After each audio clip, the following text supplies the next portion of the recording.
Yo tout les le monde. potes, Ça va ou j'espère que quoi, vous Léo? allez bien. Écoute, tout roule. Semaine très intéressante d'un point de vue trading parce que voilà, j'ai enfin pu clôturer certains beaux trades dont je parlais en live et dont je parlais dans mes précédentes vidéos. Donc ça c'est une bonne chose de faite. Donc je suis très content. Je vais pas vous mentir, ça enlève un peu de stress. Parce que voilà, quand on a des grosses positions qui sont ouvertes pendant une certaine durée, etc. Enfin, grosses, voilà, vous me comprenez, mais sur les dérivés, on voit le PNL bouger. Ouais. Et un peu moins sur le spot. Donc voilà, content d'avoir pu clôturer ça proprement. Et puis voilà, on est rentré dans d'autres trades. On farm plein de trucs, on stake plein de trucs, on joue la méta. Si Exactement. Pixo est capable de s'y mettre, c'est que c'est le top, c'est ça? Je sais pas.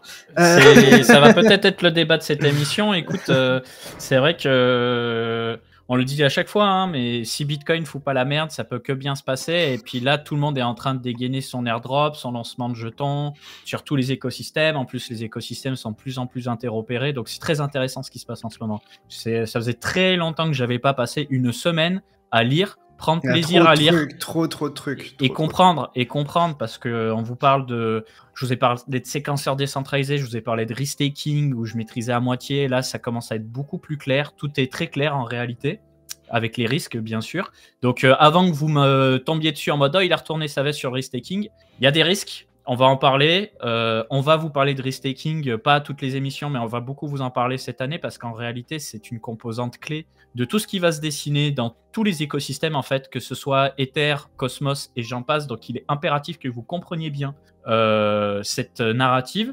Et on va parler de tout ça, de toute façon. On va parler d'airdrop, de nouveaux jetons, de spéculation, de marché. Ça va être une superbe émission.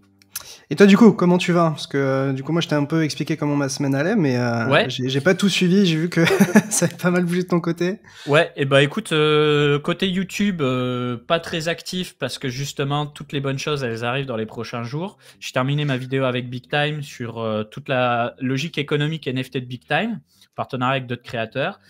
J'ai avancé avec Passage.io, qui est un projet Metaverse Web3 avec lequel je discute depuis 2021.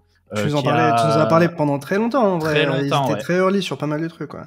Et du coup, là, en fait, avec le CEO, on a fait un pré-clip que je vais monter parce que, en fait, tu le sais mieux que moi, quand on fait des contenus en anglais, que ce soit des lives ou des vidéos YouTube, ça a tendance à bider, non pas que. Enfin, bider. Par rapport à du français, j'entends. Non pas que ce soit mauvais, mais tu sens que ça les met dehors direct. Bah, Donc, j'ai interviewé Arthur Hayes, ça fait genre 9000 vues. J'ai interviewé Richard Détente, ça fait genre 40 000 vues quasiment. exactement. Donc, je dis pas que ces vidéos-là devraient faire plus de vues, mais en tout cas, les gens, dès qu'il y a de l'anglais, qu'il faut prendre du temps pour lire des sous-titres, etc., forcément, ils ont plus flemmard. Et en vrai, je les comprends. Voilà, donc du coup, je vais faire ma petite émission de présentation que je vais meubler avec ce qui a été fait avec lui. Grâce à l'intelligence artificielle aussi, on peut traduire des contenus anglais à français. Comme il est d'origine américaine, l'IA lui donne un accent canadien, mais c'est pas grave, hein, ça reste parfaitement audible. Donc voilà, il va y avoir plusieurs contenus sympas sur ma chaîne, des fois sponsorisés, des fois pas. On a également 2 articles qui arrivent sur les wallets Starknet Argent X et Bravos. On aura ensuite des vidéos qui arrivent. Toujours là-dedans, beaucoup de lectures en fait, cette semaine. Hein. Beaucoup de lectures, de compréhension de l'écosystème et de tout ce qui est en train de se dessiner sur la narrative modulaire. Donc ça va vraiment être ça le sujet de l'émission. Ça va être de comprendre en fait pourquoi je suis bullish sur Ethereum, pourquoi cette narrative modulaire, elle est vraiment claire, évidente, et je comprends pourquoi Abdel, encore une fois, était avant-gardiste sur ce sujet-là. Parce qu'en fait, tous les problèmes de sécurité, de centralisation au niveau des roll-ups, etc., vont être réglés justement avec cette histoire de restaking notamment. Donc on va l'entendre vraiment matin, midi, soir, ce mot-clé restaking. Donc déjà, pour le Roll-up, chat, roll-up, restaking, restaking. Est-ce que airdrop. tout le monde sait ce que c'est que le restaking dans le chat pour qu'on l'explique une bonne fois pour toutes? Avant qu'ils répondent, je voulais juste remercier Janova2 ou Ganova2, je sais pas comment prononcer, pour le sub. Merci beaucoup pour le sub. Et merci à toutes les personnes qui nous rejoignent chaque dimanche pour cette masterclass. Du coup, en live sur Twitch pour les gens qui regardent sur YouTube. Franchement, ça fait chaud au cœur de vous voir actifs, etc. Alors évidemment, encore une fois, le marché s'apprécie d'une certaine manière. Donc forcément, ça suscite plus d'intérêt. Mais merci d'être là, ça fait plaisir. Il y en a pas mal qui n'ont pas vraiment bien expliqué. Alors, on va faire les épisodes très rapides. Il n'y a pas besoin de rentrer dans la complexité en réalité. Ethereum, à la base, il a été fait de sorte à être sur un staking natif, c'est-à-dire que vous bloquez des jetons Ether et vous sécurisez le réseau Ether. Le truc, c'est que ces jetons, s'ils sont bloqués, bah, vous pouvez plus rien faire avec tant que vous ne les débloquez pas. C'est pour ça qu'on a vu dans un premier temps ce qu'on appelle du liquid staking, avec des offres type Lido, Rocket Pool, etc. Où en fait, bah, ils vous créent un jeton synthétique Ether que vous pouvez échanger et eux, ils mettent en staking des Ethers à la place. En fait, le restaking, pour moi, c'est bête et méchant le liquid staking 2.0. Dans le sens où, en fait, au lieu de simplement avoir un actif pour faire de la DeFi, basta, eh bien, en fait, on rend ce jeton de liquid staking utile pour sécuriser d'autres réseaux. Ça peut être d'autres blockchains, ça peut être d'autres roll-ups. En fait, vous sécurisez plein de réseaux. Donc, c'est cette fameuse logique de shared security qu'on avait chez Cosmos. Ils appellent ça de la pool de security sur EigenLayer. Et donc, en fait, on va voir plein de roll-ups qui vont se construire sur différentes stacks, que ce soit du Starknet, Optimism, Polygon, Arbitrum, etc., etc., etc. Et en fait, ces projets vont faire des choix stratégiques, soit de faire du simple staking où ils vous diront bon bah moi mon rollup je veux qu'il soit sécurisé avec des Ethers par exemple, soit vous allez voir des systèmes un peu hybrides comme du dual staking où ils vont émettre un jeton et ils vont demander au validateur ou au réseau de séquenceurs de sécuriser le réseau avec le jeton natif du rollup et le jeton Ether. Pourquoi Ether? Parce que c'est la deuxième plus grosse crypto-monnaie. Et on aura la même chose avec du BTC qui est wrappé, avec des stablecoins. Tout ce qui a de la valeur en fait peut servir à sécuriser différents réseaux. Et ça limite les attaques aussi. Et ça, couper, mais par exemple, tu vois, au lieu qu'il y ait un mec qui doive racheter la moitié de tes jetons et ça lui coûte 100 millions, pour acheter la moitié des Ethereum, il va falloir y aller, quoi. Ouais, bah exactement. Et en fait, aujourd'hui, la problématique des roll-ups sur Ethereum, ça a été de dire ouais, mais il n'y a qu'un seul séquenceur sur Optimism, et ben c'est le séquenceur d'Optimism, il faut faire confiance à Optimism. Pareil pour Arbitrum, pareil pour tous les autres. Et donc en fait, eh bien là, l'idée, c'est que tous ces roll-ups vont progressivement passer par des réseaux de séquenceurs, c'est-à-dire qu'on va avoir des sets de validateurs qui seront spécialisés pour protéger différents roll-ups. Et donc ça peut être des Ethers restakés pour gérer du Optimism, du Arbitrum, du Polygon, du Starknet, etc., etc. Donc on n'aura plus cette problématique de centralisation. Et donc on me pose une question intéressante dans le chat. Tu entends quoi par sécuriser?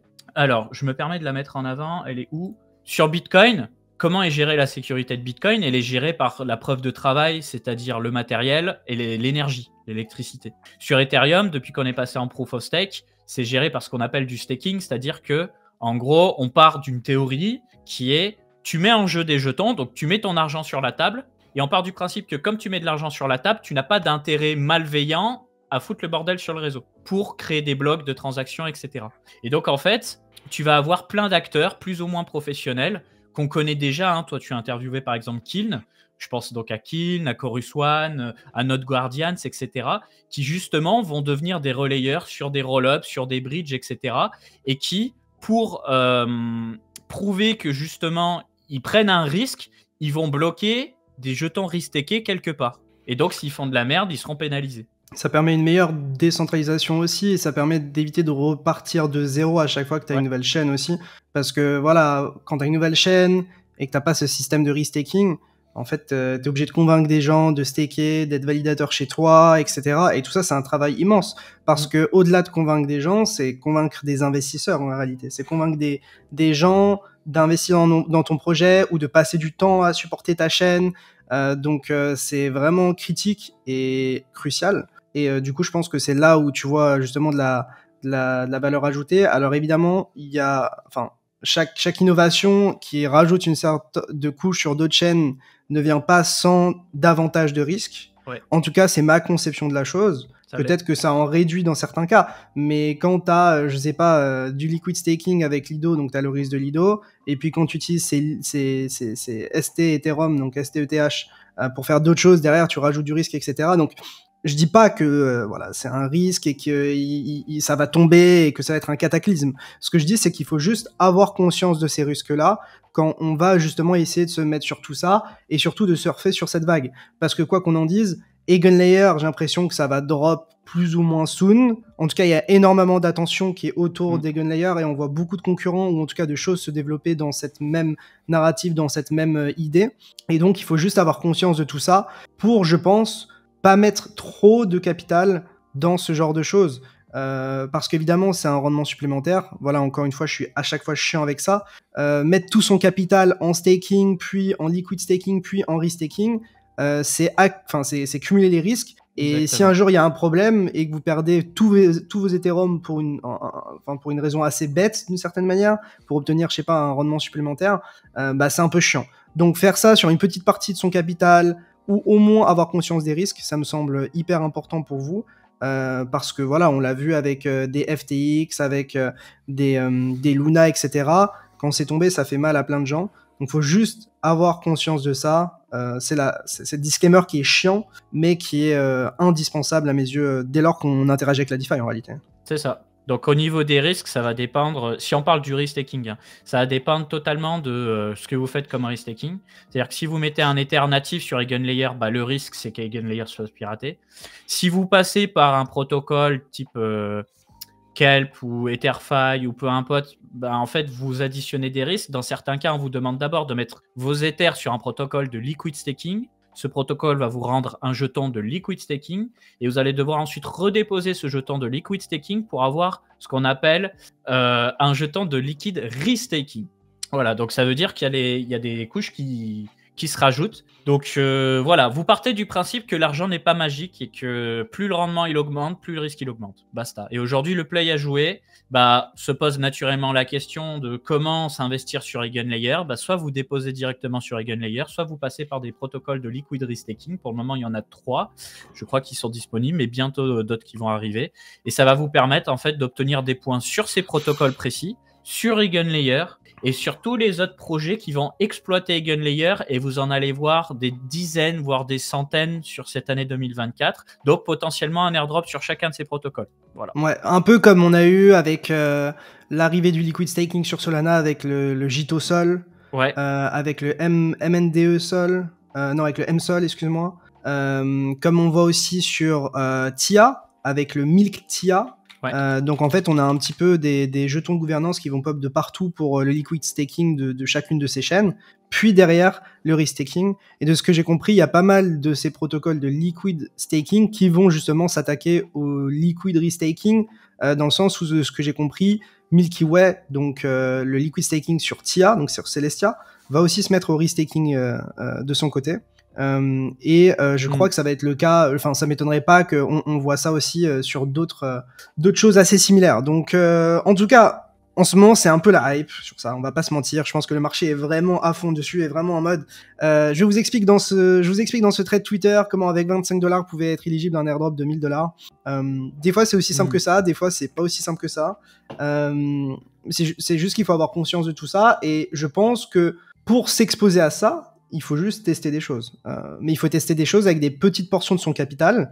Et après, si vous voulez essayer de le faire sans vous exposer au risque des assets sous-jacents, ou en tout cas en le limitant, vous pouvez très bien utiliser les dérivés. C'est-à-dire que, par exemple, j'en sais rien, moi je mets 100 TIA en staking natif pour être éligible à des airdrops aux Celestia Stakers. En fait, je pourrais très bien shorter l'équivalent sur les dérivés. Donc 100 TIA en staking natif, 100 TIA en short, par exemple, sur Bybit, sur Binance, sur ce que vous voulez, sur DYDX. Et derrière, en fait, votre exposition, elle est neutralisée.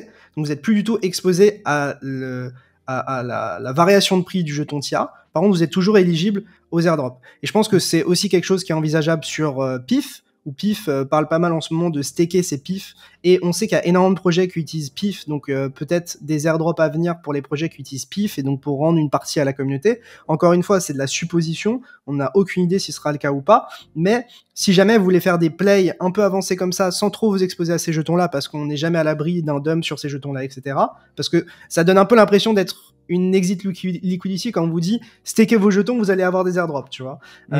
Il faut en avoir conscience. Donc dans ce cas-là, vous pouvez aussi vous protéger sur les dérivés. Tout est une question de quel est votre profil, est-ce que vous êtes un investisseur, est-ce que c'est une grosse partie de votre capital, une petite partie, etc. Donc à vous de jauger un petit peu tout ça. Exactement. Est-ce que tu veux que je commence directement sur les news, le Yes, fonda, avec plaisir, avec plaisir. Mets mon écran, on est parti, on va enchaîner. Yes, en fait, il y a tellement de trucs à voir, les gars, que je vais essayer de ne pas torcher les sujets, mais là, on est vraiment sur une grosse émission. Tu me dis quand on est bon? On est bon, on est bon. Ok, super. Donc, on va commencer du coup avec Altlayer, qui est un de ces fameux protocoles qui vont exploiter justement le restaking notamment. Donc, ils ont parlé d'un airdrop cette semaine. Le jeton va donc sortir le 25 janvier. Le snapshot a été fait le 17 janvier, donc c'est trop tard. Si vous n'êtes pas éligible, et bah, vous pouvez pas rusher le truc pour devenir éligible. Les gens éligibles, du coup, on a des gens qui ont acheté le NFT OG Badge sur OpenSea, un autre NFT qui s'appelle OOT. Ensuite, il y a eu des campagnes, des quests comme sur Zilli, des trucs comme ça, voilà. je suppose. Ouais. Ensuite, on a des gens qui ont fait du restaking sur Eigenlayer.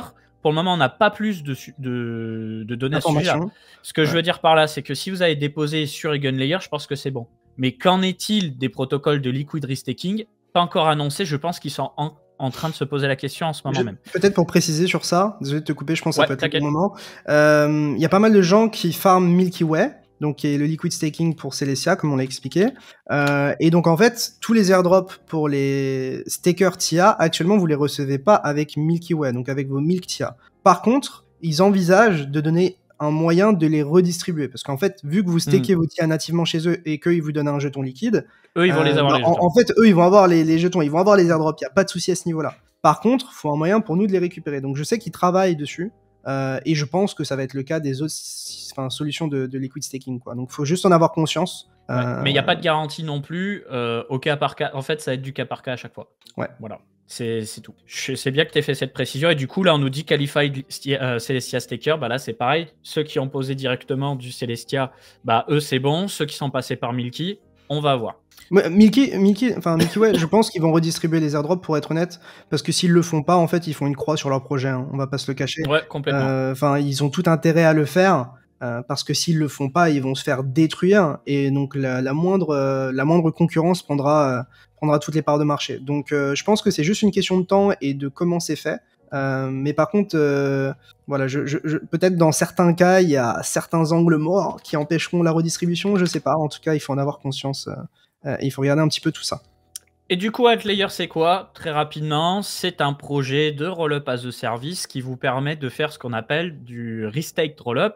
C'est-à-dire que vous allez pouvoir créer votre propre Rollup en choisissant sur quelle base technique vous vous posez. Donc, vous pouvez choisir de partir d'Optimism, Arbitron, Polygon, zkSync ou Starknet. Et ensuite, vous allez pouvoir choisir sur quel data availability layer vous allez stocker une partie des données, EigenDA, Celestia, Avail, etc. Et il propose d'autres petites nouveautés. Donc, par exemple, ces rollups, vous pouvez les sécuriser soit avec un jeton que vous allez créer, soit avec le réseau Eigenlayer, donc avec des Ethers restakés. Et ils parlent aussi dans leur documentation de Flash Rollup et de Flash GPT. Alors, le Flash Rollup, l'idée, elle est assez simple. C'est que, imaginons, tu fais un jeu vidéo. Et puis, tu sais que ton rollup, il tourne, par exemple, à 50% de charge. Passer un certain niveau, ça devient le bordel. Bref. Et tu peux te dire, bah tiens, je vais faire un partenariat avec Squeezie. C'est un exemple. Je fais un partenariat avec Squeezie et je sais que le moment où je vais annoncer le partenariat, je vais faire le truc avec Squeezie, mon rollup, il va dévisser. Il va jamais tenir la charge. Et bah, l'idée des flash layers, c'est de pouvoir émettre des layers temporaires, des rollups temporaires, où tu vas pouvoir scaler la charge sur ces layers et les désactiver au besoin. Comme une offre où tu peux avoir des serveurs plus puissants à la volée sur Amazon AWS, mais appliqué avec le scaling, etc. Ouais. Deuxième chose, Flash GPT, c'est la possibilité pour les gens comme toi et moi qui ne sont pas forcément des cracks du code 3 de poser une requête sur un chat GPT-like et créer des rollups à la volée, comme par exemple dire je veux créer le rollup Capet avec comme jeton un Capet, un block time de 2 secondes et hop, ça émet le rollup. Forcément, il y aura peut-être des risques de sécurité. Vaut mieux faire auditer ça derrière. Parce que tout pète, hein, parce que si eux, leurs audits sont pas carrés, en fait, t'es assujetti aux mêmes exploits que eux, quoi. Ou que tous les autres qui déploient leur rollup, quoi. Mais en tout cas, c'est assez intéressant dans le sens où c'est de l'infra. C'est de l'infra que tu mets à disposition de tous. Et donc des solutions un peu en clé en main pour déployer de l'infra. Donc je trouve ça assez intéressant. Après, je sais pas à quel point ça va être utilisé. Encore une fois, c'est nouveau. Je sais pas quel est leur track record, combien de personnes qui l'utilisent. Je sais pas si c'est intéressant d'acheter leurs jetons. Peut-être pour être transparent sur ça, moi du coup, je vais être éligible à l'airdrop normalement avec mon staking de TIA. Je suis pas encore sur Eigenlayer. Et j'essaye d'en acheter en pré-market entre 0.05 et 0.20. Donc vraiment en dessous du prix actuel sur Evo. Ouais. Je ne suis pas payé par Evo pour vous dire ça. Je sais juste que c'est disponible. Et j'essaye de mettre des tout petits ordres. Encore une fois, c'est une toute petite position. C'est juste genre si jamais il y a une mèche de l'enfer dedans et qu'il y a un manque de liquidité, j'aurai ces jetons là, acheter pas trop cher.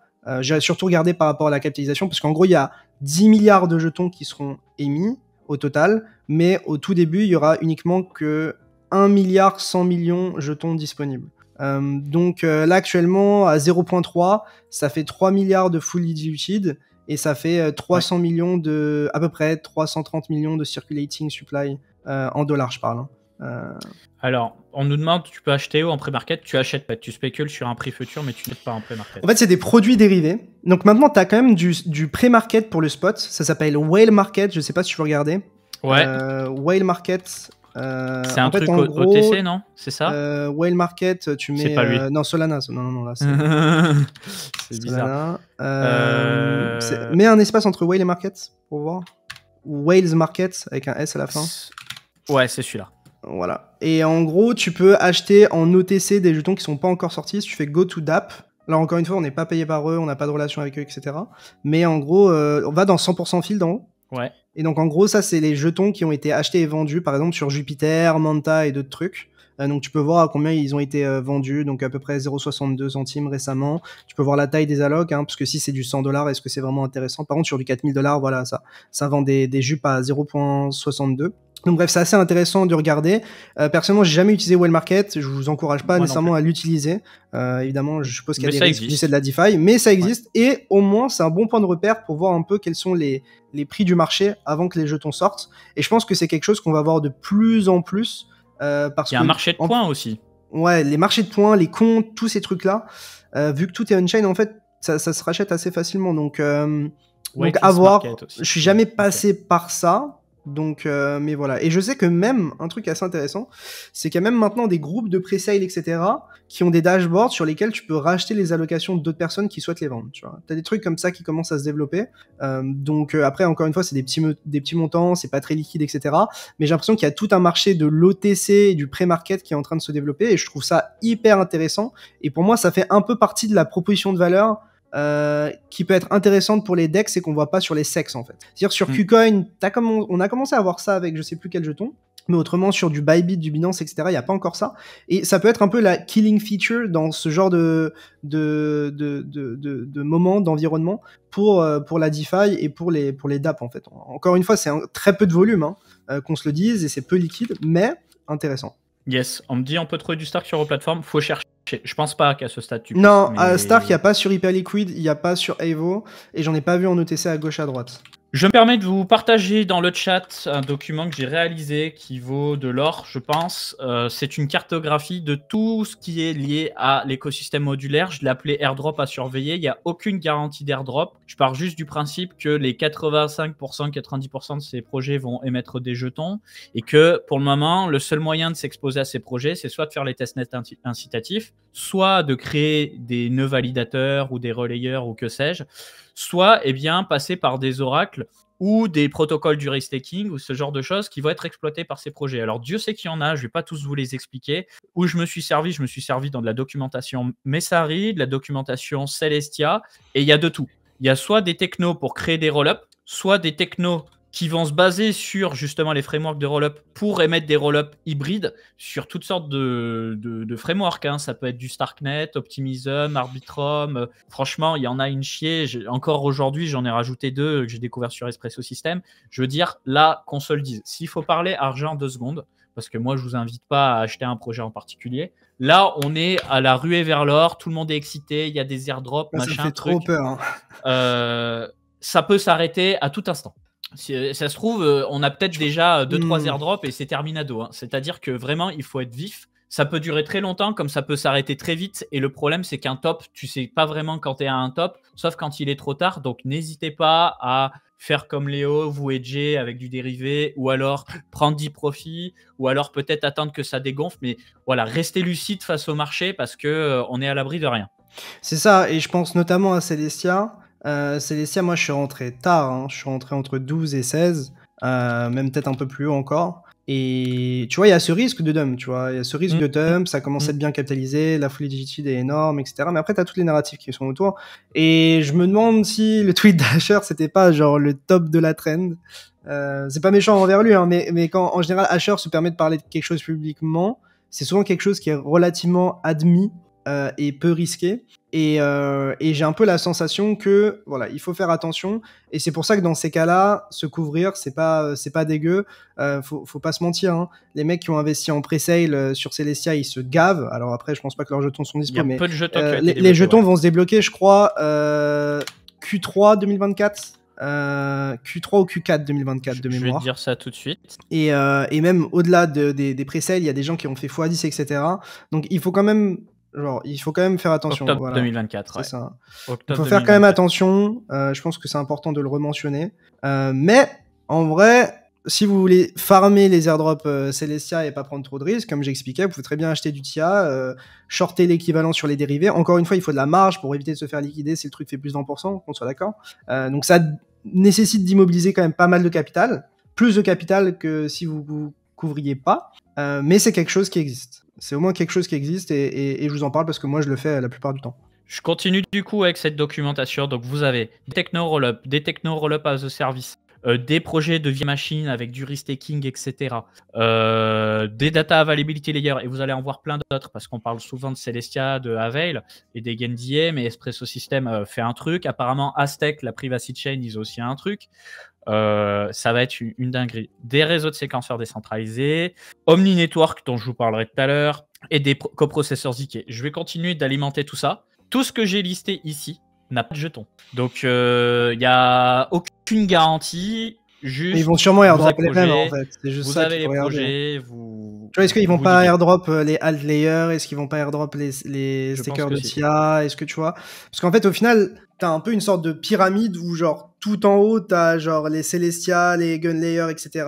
Et après, t'as tous les projets qui ruissellent de tout ça, qui en découlent. Et je pense que, bah, en fait, c'est ces projets-là qui vont, entre grands guillemets, capitaliser notre attention. Et tout simplement parce que le fait qu'ils airdrop, c'est un marketing gratuit pour eux. Donc, à chaque fois qu'il y aura un airdrop dans de ces projets, on va vous en parler, les médias vont vous en parler, etc. Et le but, c'est de savoir ce qui se passe parce que vous voyez aussi que le précédent, c'était les Layer 1 concurrents d'Ethereum. Aujourd'hui, on parle de roll-up pour rajouter de la valeur à Ethereum. On parle de data availability layer pour justement là aussi rajouter de la valeur à Ethereum. C'est pour ça que Polygon s'est placé, que Celestia se place et Gunlayer se place. Donc franchement... Et peut-être tu peux montrer la partie airdrop de Coin Academy? Ouais. Très rapidement, mais en tout cas, sachez que vous allez sur coinacademy.fr/airdrop avec un S et vous avez la liste de plein d'airdrops. Il y en a plein de nouveaux qui vont arriver.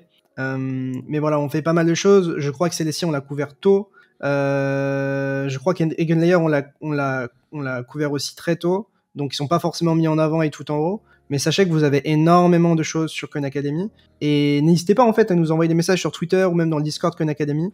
Ouais. Vous avez le Discord Coin Academy aussi, dans lequel vous pouvez nous envoyer des choses, nous taguer, et nous, on regardera ensemble ce qui est intéressant. Évidemment, s'il n'y a qu'une personne qui nous demande quelque chose, si ça ne nous semble pas hyper intéressant, on le fera pas. Mais si on a des retours qui vont tous dans le même sens, évidemment, on prendra le temps de le faire. Pour ceux qui nous écoutent sur YouTube en rediffusion, vous avez le lien pour le Discord qui est dans la description à chaque fois. Et je me permets de vous le remettre dans le chat. Hein. Discord qui est gratuit, vous pouvez y accéder gratuitement. Il y a une partie qui est réservée aux holders des NFT. Et vous avez une partie qui est réservée à tout le monde, en fait, qui est accessible de tous et qui est entièrement gratuite. Donc à vous de voir quelles sont les parties qui vous intéressent le plus. Souvent, on essaye de mettre des trucs un peu plus exclus dans le club. Je pense qu'on ira davantage dans ce sens-là. Voilà. Après, voilà, nous on voit des trucs assez tôt. Des fois, c'est aussi un peu risqué ou c'est peut-être plus vraiment potentiel qu'avéré. Donc c'est intéressant, mais c'est pas forcément. On est comme vous, on découvre. Hein. Voilà, c'est juste qu'on vous en parle, on vous en parle. Quand on est payé, on vous le dit. Là, pour le moment, on n'est pas payé. On espère le devenir. Hein. On espère devenir, on vous le dira. On est en contact avec des gens de plus en plus haut dans la vie, si on peut dire ça. J'ai fait une interview de Pif, je crois qu'elle était même pas payée. Ouais, elle n'était pas payée. Non. Donc voilà, c'est pas parce qu'on fait des interviews de projet qu'elles sont nécessairement payées. Je crois que j'ai regardé, sur les 55 interviews que j'ai faites, il n'y en a pas plus de 3 ou 4 qui sont payantes. Enfin, qui sont sponsorisées.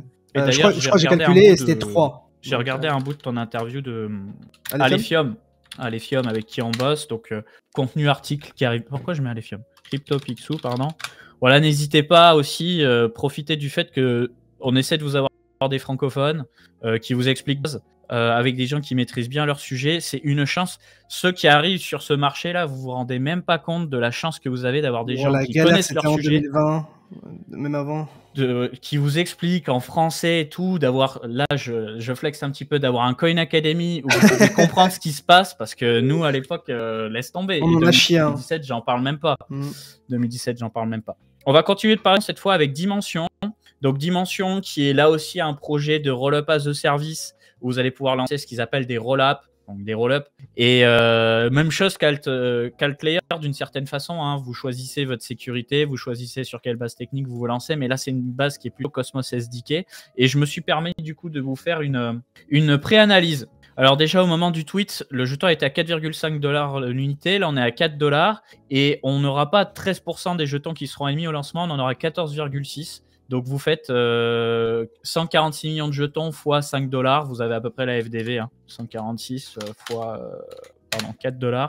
Voilà, on aura à peu près 584 millions de dollars pas de FDV, pardon, de market cap, avec une FDV qui sera de l'ordre de 4 milliards de dollars. Donc c'est pareil, comme d'hab, c'est la nouvelle méta. C'est un peu dump méta. là, c'est à 3,8.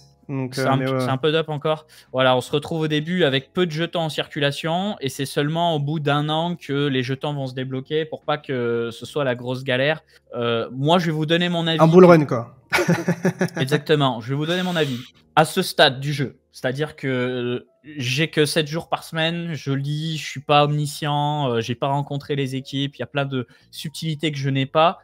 Des dimensions Outlayer, Saga, patati patata, des roll-up as a service, il y en aura des chiés. Est-ce que ça va survivre plus d'un cycle? J'en sais rien. C'est-à-dire que, à part les très très bons, les autres, à mon avis, ça va pumper et ça va partir à la cave parce que c'est toujours un petit peu winner takes all, tu vois. Donc, bon, peut-être te compléter sur ça. En fait, je pense qu'il est assez intéressant, c'est regarder la barrière à l'entrée pour un acteur qui se décide à se mettre dans le game. C'est-à-dire que si tu as quelque chose qui est facilement réplicable, où tu peux capter une communauté facilement, est-ce que ce projet que tu peux répliquer facilement, il a beaucoup de valeur? Par contre, exactement, un projet duquel tout le monde dépend, est-ce que c'est pas un projet qui est moins facilement réplicable et qui aura peut-être plus tendance à résister et à être dans la durée? Je pense, tu vois. Des roll-up, il y en aura plein. Ils sont, pour moi, facilement remplaçables.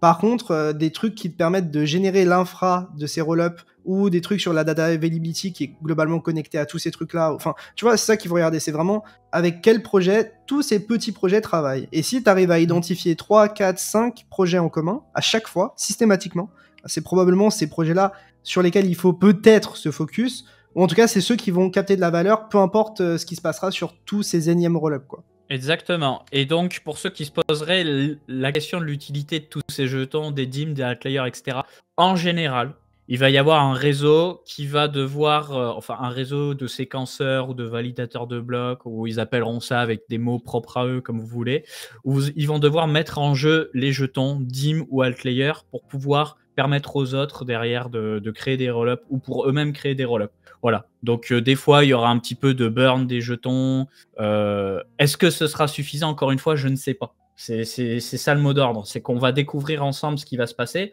Pour ceux qui disent aussi, et c'est une réflexion très intéressante, on n'en peut plus des projets qui arrivent avec des milliards de capitalisation.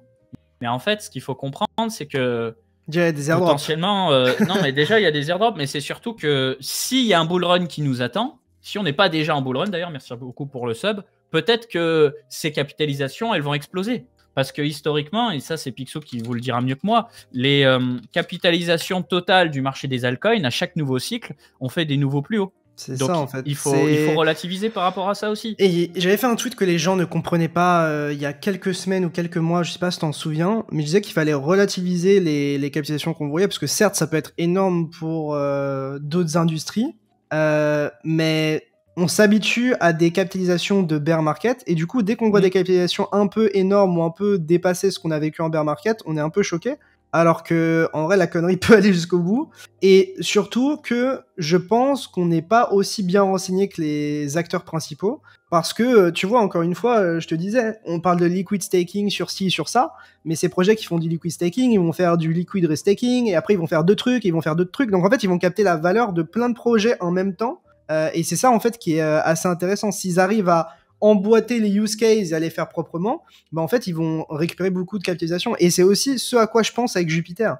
C'est-à-dire que Jupiter, en fait, tu vas récupérer genre un truc qui est similaire, je pense, à Uniswap, mais si Jupiter propose des dérivés, ce qui est déjà un peu le cas, et s'il propose du pré-market, et s'il propose ci, et s'il propose ça, ce qui va être le cas plus ou moins au fur et à mesure du temps, mais en fait, ils vont se retrouver à capitaliser de plus en plus. Enfin, ils vont récupérer davantage de capitalisation et bien plus que ce qu'on pense actuellement. Ouais. Et je pense que c'est les VC qui ont la meilleure vision de tout ça en réalité. Non, mais de toute façon, en bull market, le plafond, c'est le soleil, en fait. Et c'est con, hein, ce que je vous dis. C'est complètement irrationnel. Mais en fait, des fois, faut accepter que ce marché est irrationnel. Bah, bah après, tu pourrais très bien dire que le marché, il a été aussi irrationnel plein de fois. Enfin, qu'est-ce que c'est irrationnel? Quel est le critère d'irrationalité, tu vois? Est-ce que Tesla, c'était irrationnel? Et quand tu vois ce que c'est devenu maintenant, est-ce que c'était pas juste les gens qui priceaient le futur? Est-ce que ça allait devenir? Bien sûr. Et je pense qu'il y a un peu tout ça. C'est-à-dire que vraiment, on est choqué. Tu vois, même ChatGPT ou ces trucs-là, je pense que c'est très capitalisé. Mais en fait, je pense qu'on n'imagine même pas ce que ça va être d'ici 2, 3, 4 ans. Et que le marché essaye déjà de pricer ce genre de choses, en fait. Absolument. Et du coup, Dimension, ça sort quand? Ça devrait sortir vraiment d'ici quelques jours. J'ai plus la date, mais là, ils ont fermé justement les claims airdrop aujourd'hui. Ils disent qu'il y a à peu près une personne sur deux qui n'a pas claim. Mais je pense que ça va être assez imminent. On n'hésitera pas à vous le dire. Alt, c'est le 25. Dimension, c'est pas. Jupiter, c'est le 31. Autre chose qui est aussi assez intéressante, c'est que, en fait, tu as Tensor, qui est la marketplace principale de NFT sur Solana, qui va bientôt clôturer sa saison, donc sa saison 3, je crois, en même temps que en fait, l'airdrop Jupiter. Et une saison, en général, c'est 6 mois de ce qu'il disait. Donc, la réflexion de se dire, OK, on lance encore une saison de 6 mois, c'est possible, hein, mais c'est peut-être que ça va être juste la dernière saison, ou en tout cas la dernière saison sans jetons, en fait. En tout cas, il y a beaucoup de gens sur Twitter qui parlent de ça. Et du coup, je me dis, encore une fois, c'est pas la première fois que j'en parle, mais je me dis, est-ce qu'on n'aurait pas tout qui coïnciderait pour fin janvier, février sur l'écosystème Solana, avec MarginFi, avec Camino, avec Tensor, avec Jupiter, avec Parcel, en fait, je pense que il y a beaucoup de choses qui vont sortir en même temps sur Solana, et je me demande si c'est pas ce qui peut pousser l'écosystème vers le haut. Alors, encore une fois, moi, je suis juste positionné en spot, hein, qu'on soit clair, sur Solana. J'ai pas pris de position récemment sur les dérivés. Mais si je vois un setup sympa en prévision de tout ça, d'un point de vue purement graphiquement sur Solana, je pense que je me positionnerai parce que possiblement, ça pourrait s'aligner. Donc, je ne change pas mes positions actuellement. Je pourrais les adapter si jamais le prix me donne un truc sympa en prévision de ces événements-là.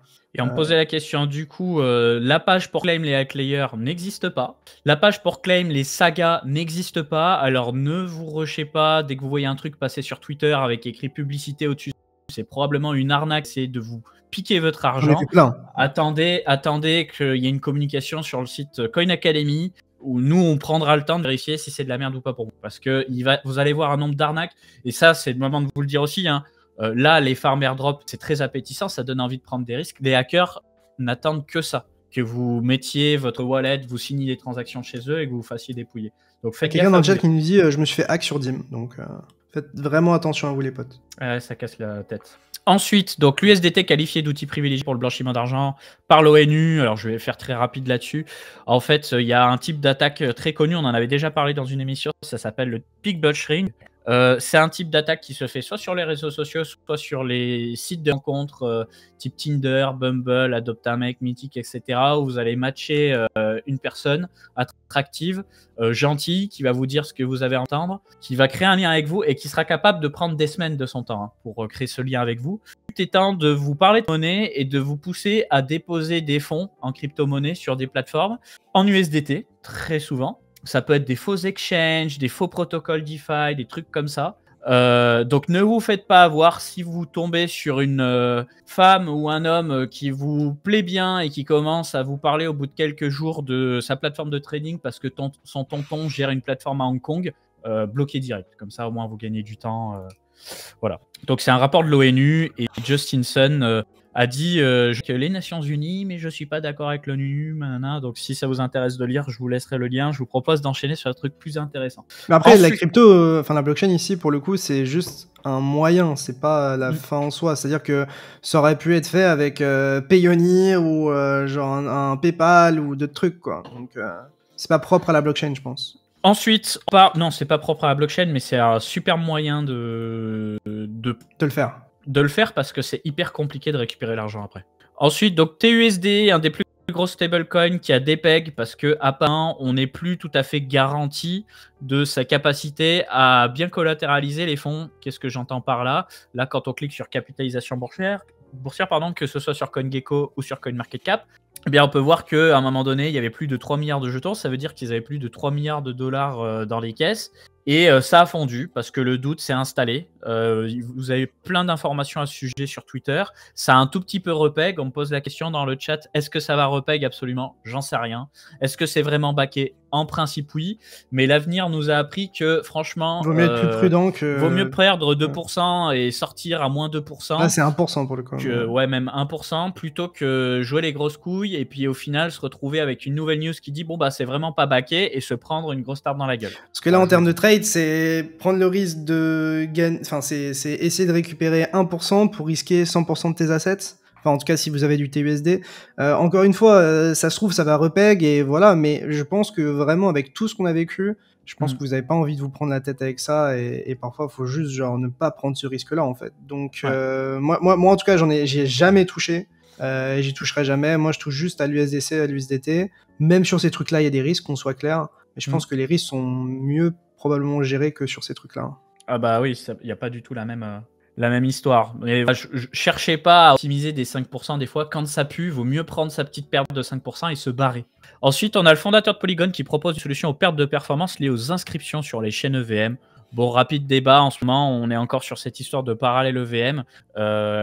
Soit en proposant une parallélisation des calculs sur des Ethereum Virtual Machines, soit en proposant des machines virtuelles plus performantes ou des langages de programmation plus performants que Solidity, parce que bah là, en fait, l'Ethereum Virtual Machine, on en voit le bout en termes de performance et que même sur Ethereum, à un moment donné, je pense que l'Ethereum Virtual Machine est voué à mourir pour être remplacé par des machines virtuelles plus puissantes. Qu'est-ce que j'entends par une machine virtuelle? C'est un environnement d'exécution pour exécuter du code informatique. Voilà, l'Ethereum Virtual Machine, c'est un des premiers. C'est pas ce qui se fait de mieux en termes de performance ni de sécurité, mais aujourd'hui, c'est celui qui a le plus gros effet de réseau. Et si le marché veut aller de l'avant, mieux sécuriser les fonds de ses utilisateurs, éviter les piratages, il va falloir s'en débarrasser potentiellement ou l'optimiser. Ensuite, Jupiter lance son token Jup, c'est ce que disait Léo juste le 31 janvier.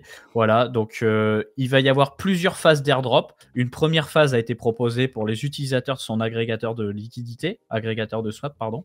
On est tous les deux éligibles avec CryptoPixou et on va bientôt avoir le white paper du projet pour en savoir plus. En attendant, vous allez pouvoir spéculer sur le futur prix en passant par des plateformes type Aevo. On en parle beaucoup. Moi, je suis pas payé pour vous parler d'Aevo. Mais... Ni moi. Et encore une fois, je tiens à dire quelques trucs assez importants. Ces marchés en pré-market sur Aevo, ils sont peu liquides. Okay, il y a peu de volume, il y a peu d'open interest, c'est peu liquide. Première chose. Deuxième chose, vu qu'il n'y a pas de funding rate sur Aevo, sur le pré-market, ça veut dire qu'en vrai, le marché peut être manipulé assez longtemps.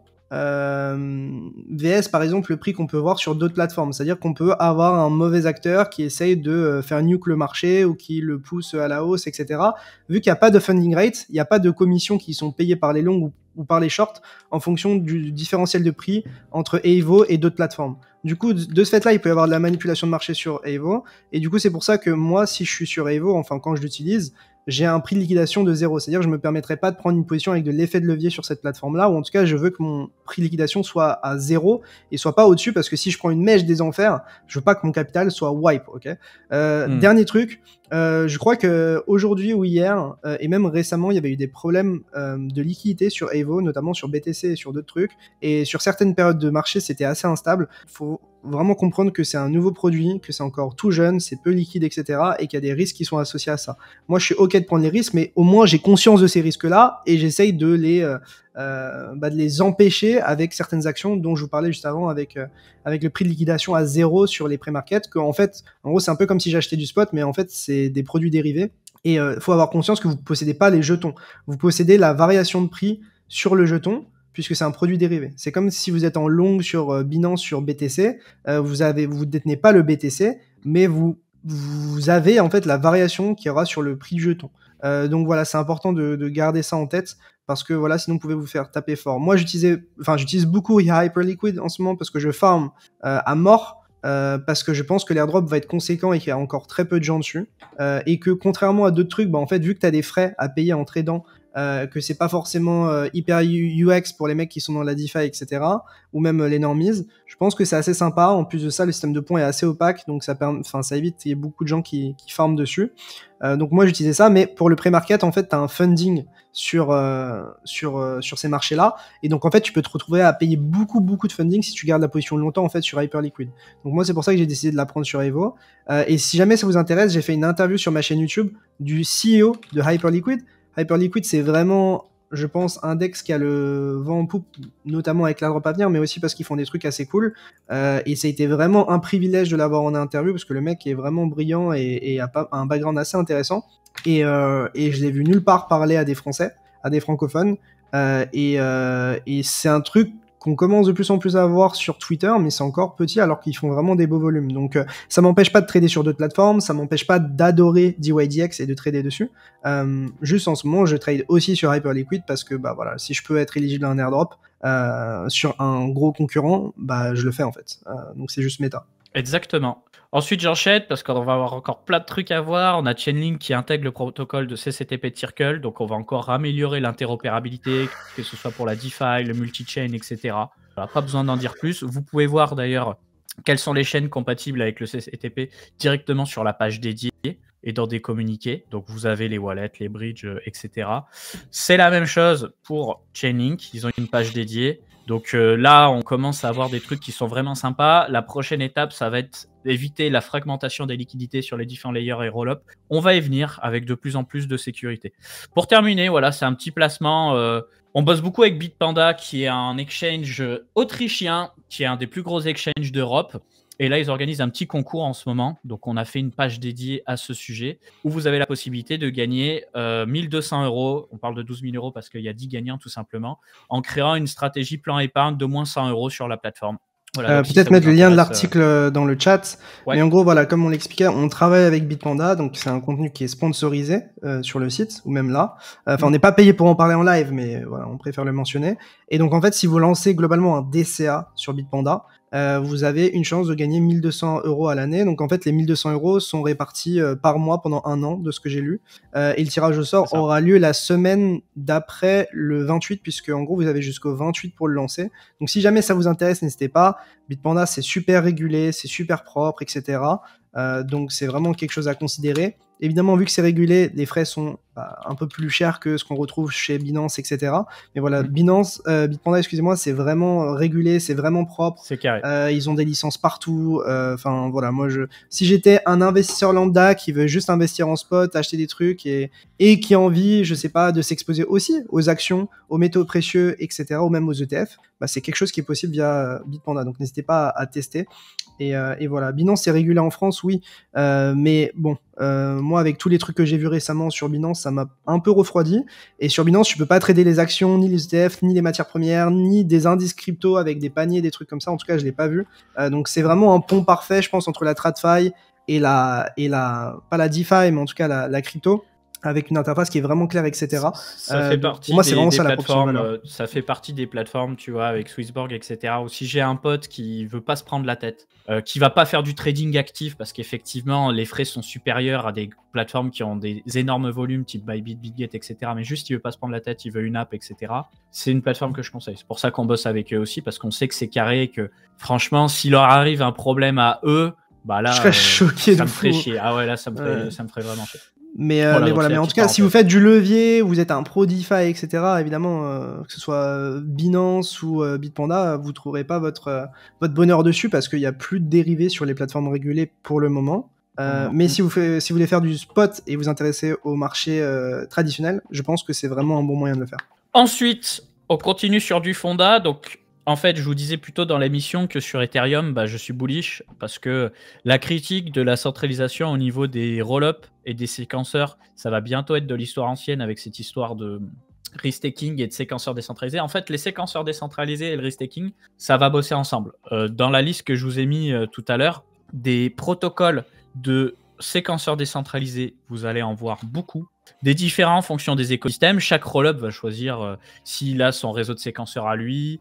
Pareil, un réseau de séquenceurs peut être pour un seul rollup, plusieurs rollups. Ça, c'est possible aussi.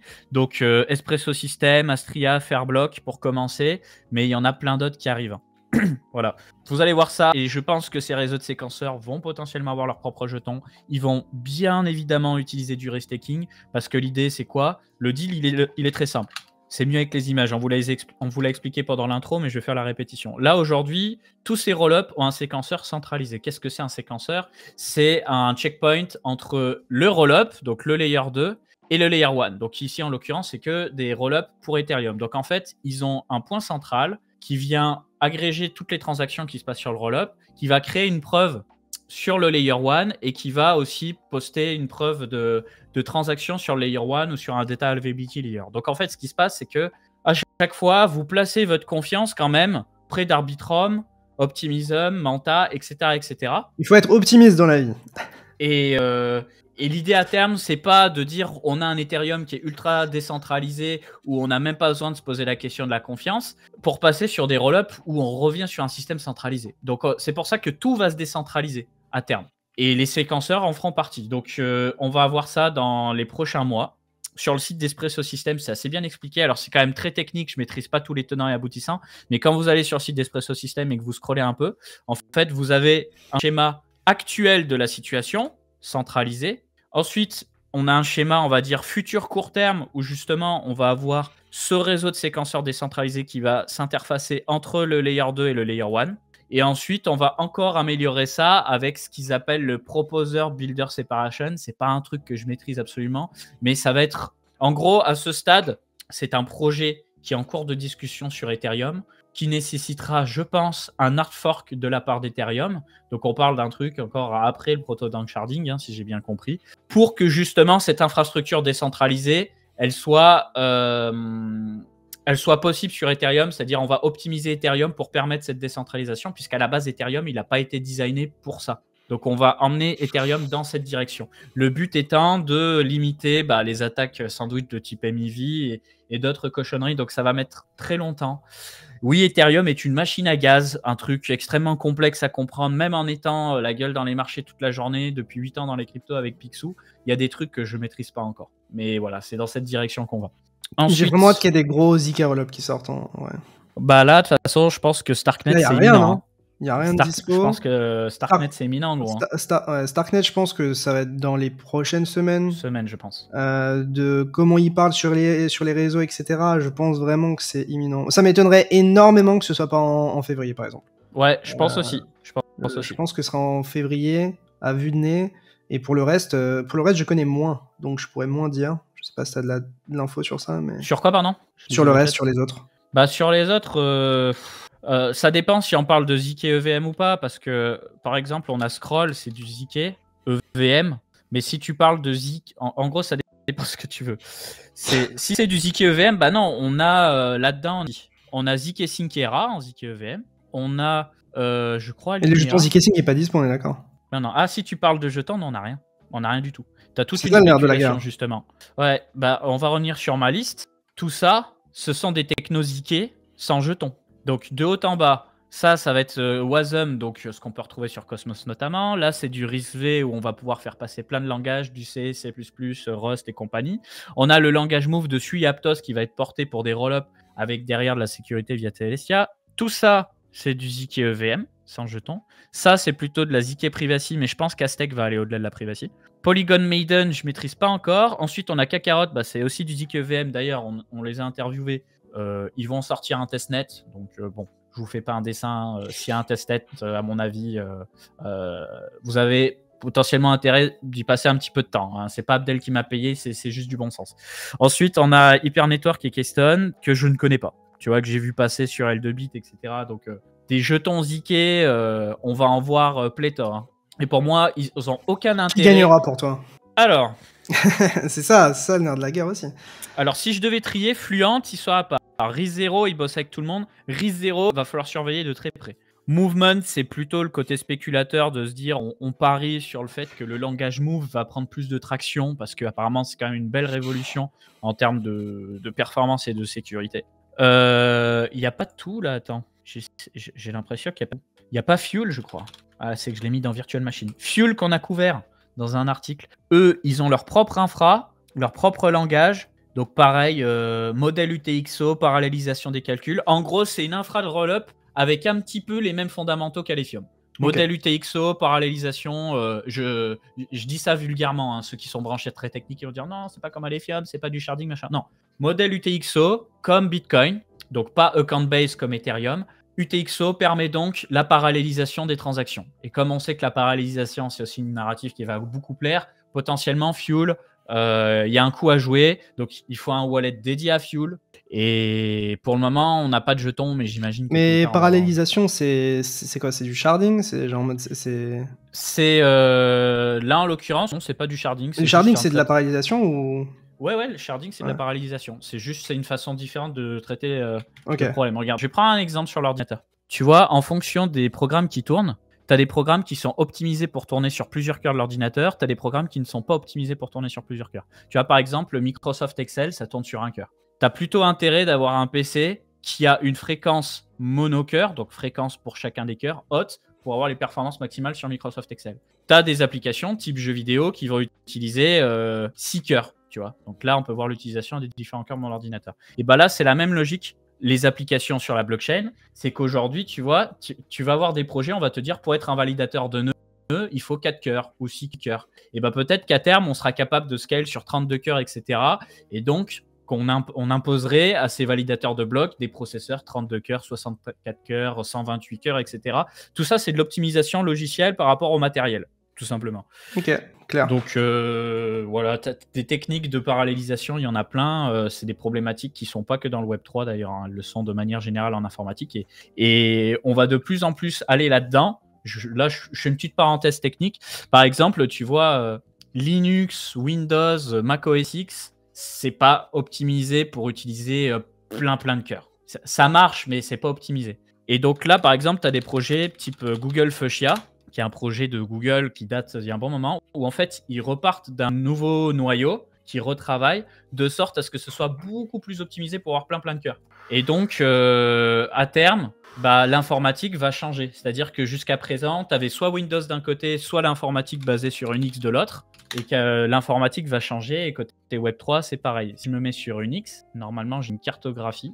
Sinon, je vais aller sur Google. Les gens dans le chat qui disent Fuchsia, c'est dead, apparemment. Je crois pas. Je crois pas que ce soit dead. Là, tu peux voir que, par exemple, tout est basé sur Unix. Tu as une branche qui va être dédiée à FreeBSD. Pour la petite information, les PlayStation 4 et 5 sont des systèmes d'exploitation déclinés de FreeBSD qui est lui-même une déclinaison d'Unix. Linux est une autre déclinaison d'Unix. Mac OS X est une autre déclinaison d'Unix, etc., etc. Bref, mais tout part de la même base. Comment ça, France 2 parle de BTC, là?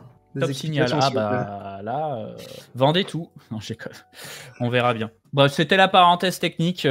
Tu vois, on a des travaux qui sont faits dans le Web 2 par rapport à la parallélisation et on en a dans le Web 3. Et je pense que les travaux qui sont faits dans le Web 3 vont être aussi bénéfiques pour le Web 2. Dans tous les cas, on fait avancer le schmilblick.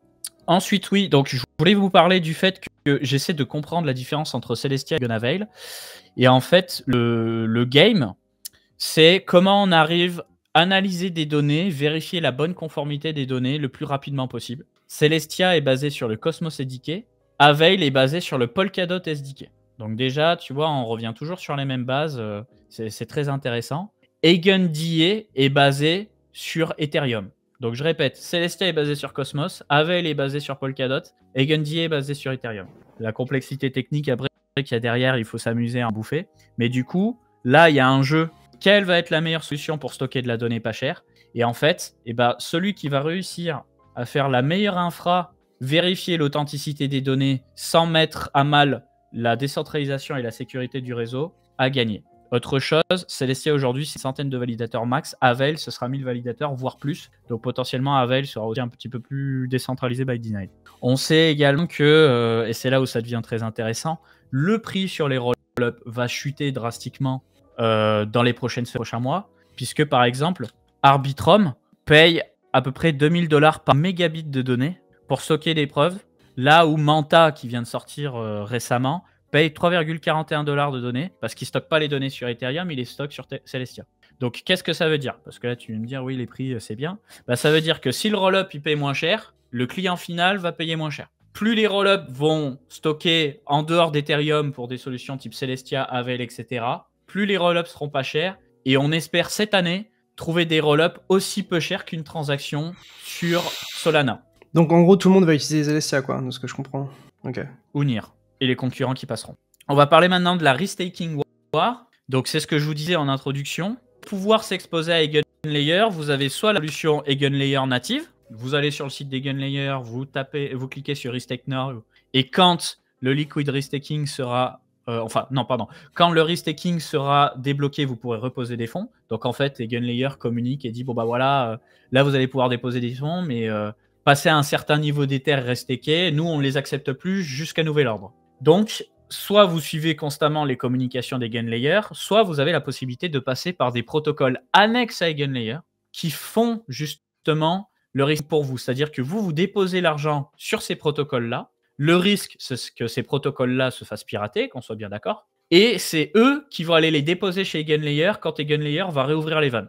Donc, quel est l'intérêt d'aller sur l'un? Quel est l'intérêt d'aller sur l'autre? On va parler argent rapidement. Je tiens à signaler que il n'y a pas d'argent magique, vous prenez un risque comme tout quand vous déposez sur un protocole DeFi, etc.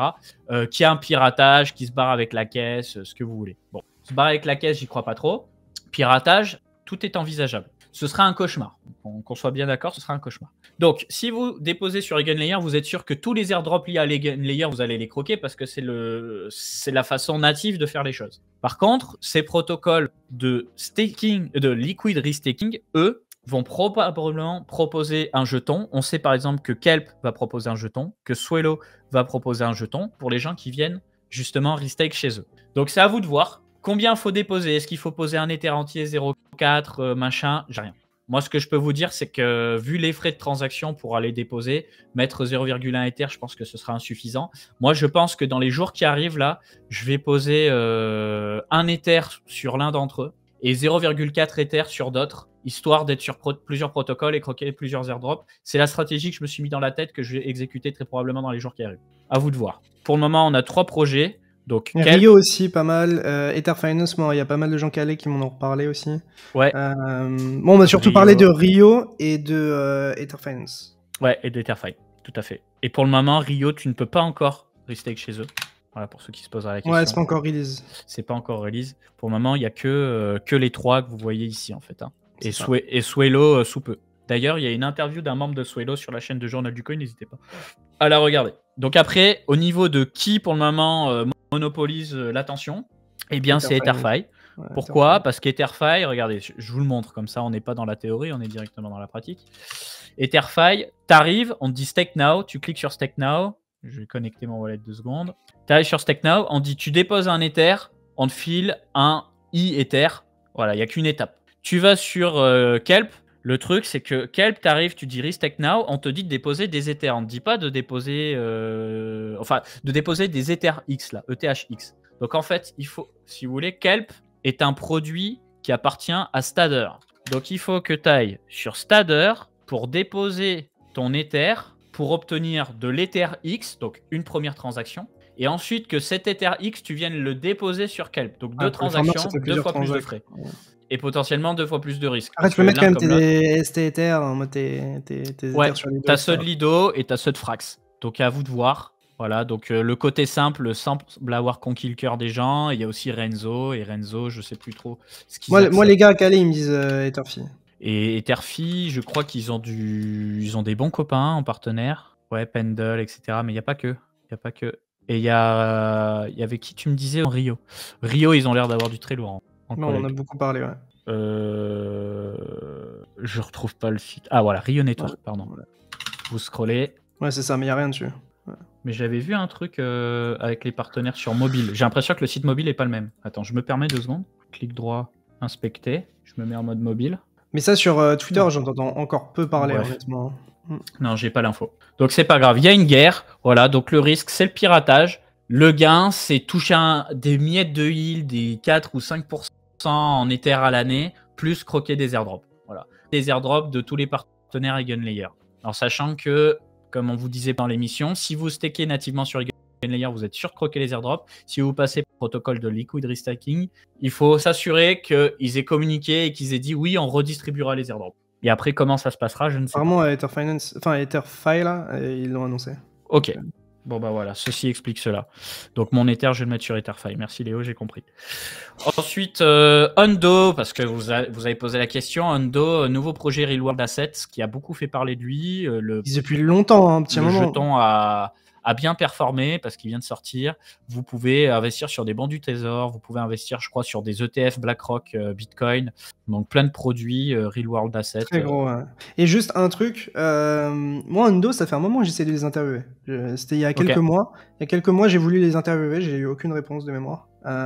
Donc j'étais dessus, mais on pouvait pas trop spéculer. Je crois pas qu'il y a eu d'airdrop Hundo. Hein. Je pense que c'est juste genre en mode private investment. Regarde-moi la perf du jour. Ouais. Apparemment, il y a très peu de jetons qui sont dispo, je crois. Gaffe au FOMO, hein. Vous brûlez pas les ailes, mais c'est vrai qu'entre le lancement et maintenant, ça a pris une je me demande si c'est pas le meilleur candidat pour les Real World Assets. C'est ce que je tweetais en fait. C'est ce que tout le monde se dit, hein, j'ai l'impression. Ah bah ils sont passés premiers du coup. Ouais.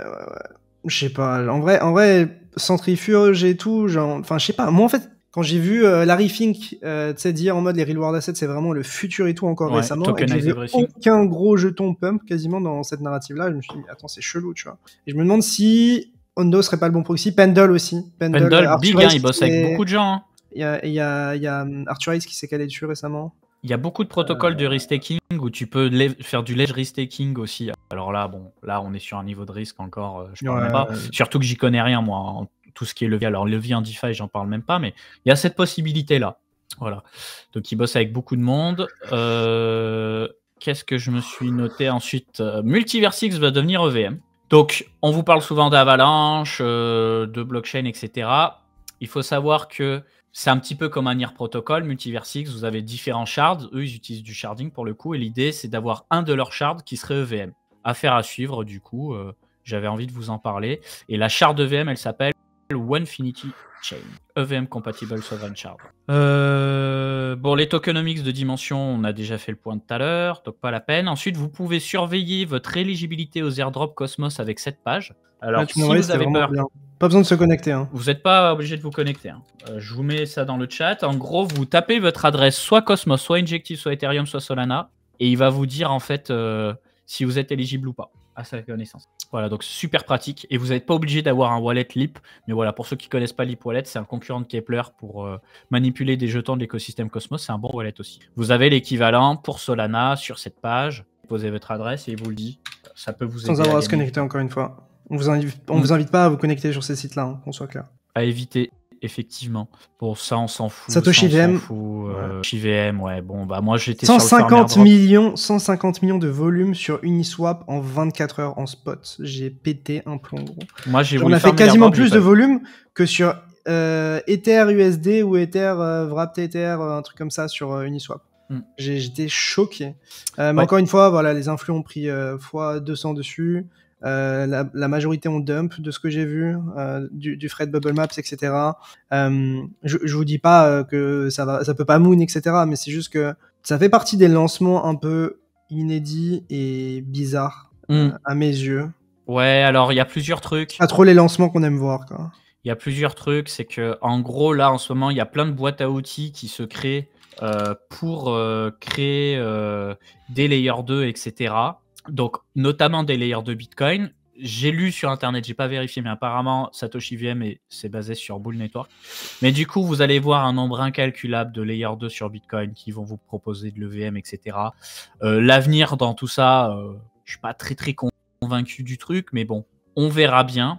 Ce qui s'est passé dans le cas de Satoshi VM, c'est qu'ils ont fait un marketing agressif et qu'ils ont eu quelques partenaires, dont Ape Terminal, qui permettaient de participer à une loterie. Voilà. Je tiens à préciser, je suis investisseur dans Ape Terminal. Donc j'ai investi dedans et j'en parlerai au moment venu. Mais globalement, Ape Terminal, ça fait partie des launchpads à la DAO Maker, etc., qui permettent à des petits projets de se lancer, d'avoir un peu comme le Binance Launchpad et Launchpool, donc de déposer des fonds, de participer à une loterie et d'être éligible derrière. Je crois que Ape Terminal font au-delà du Launchpad du yield. Enfin, il y a une yield app où en gros tu peux faire du copy trading, donc tu peux copier des wallets assez facilement. C'est encore en close bêta sur ça, ouais. Et tu peux faire pas mal de stratégies DeFi, etc. Donc en vrai, l'UX c'est clean, c'est encore fermé. Personnellement, je suis investisseur.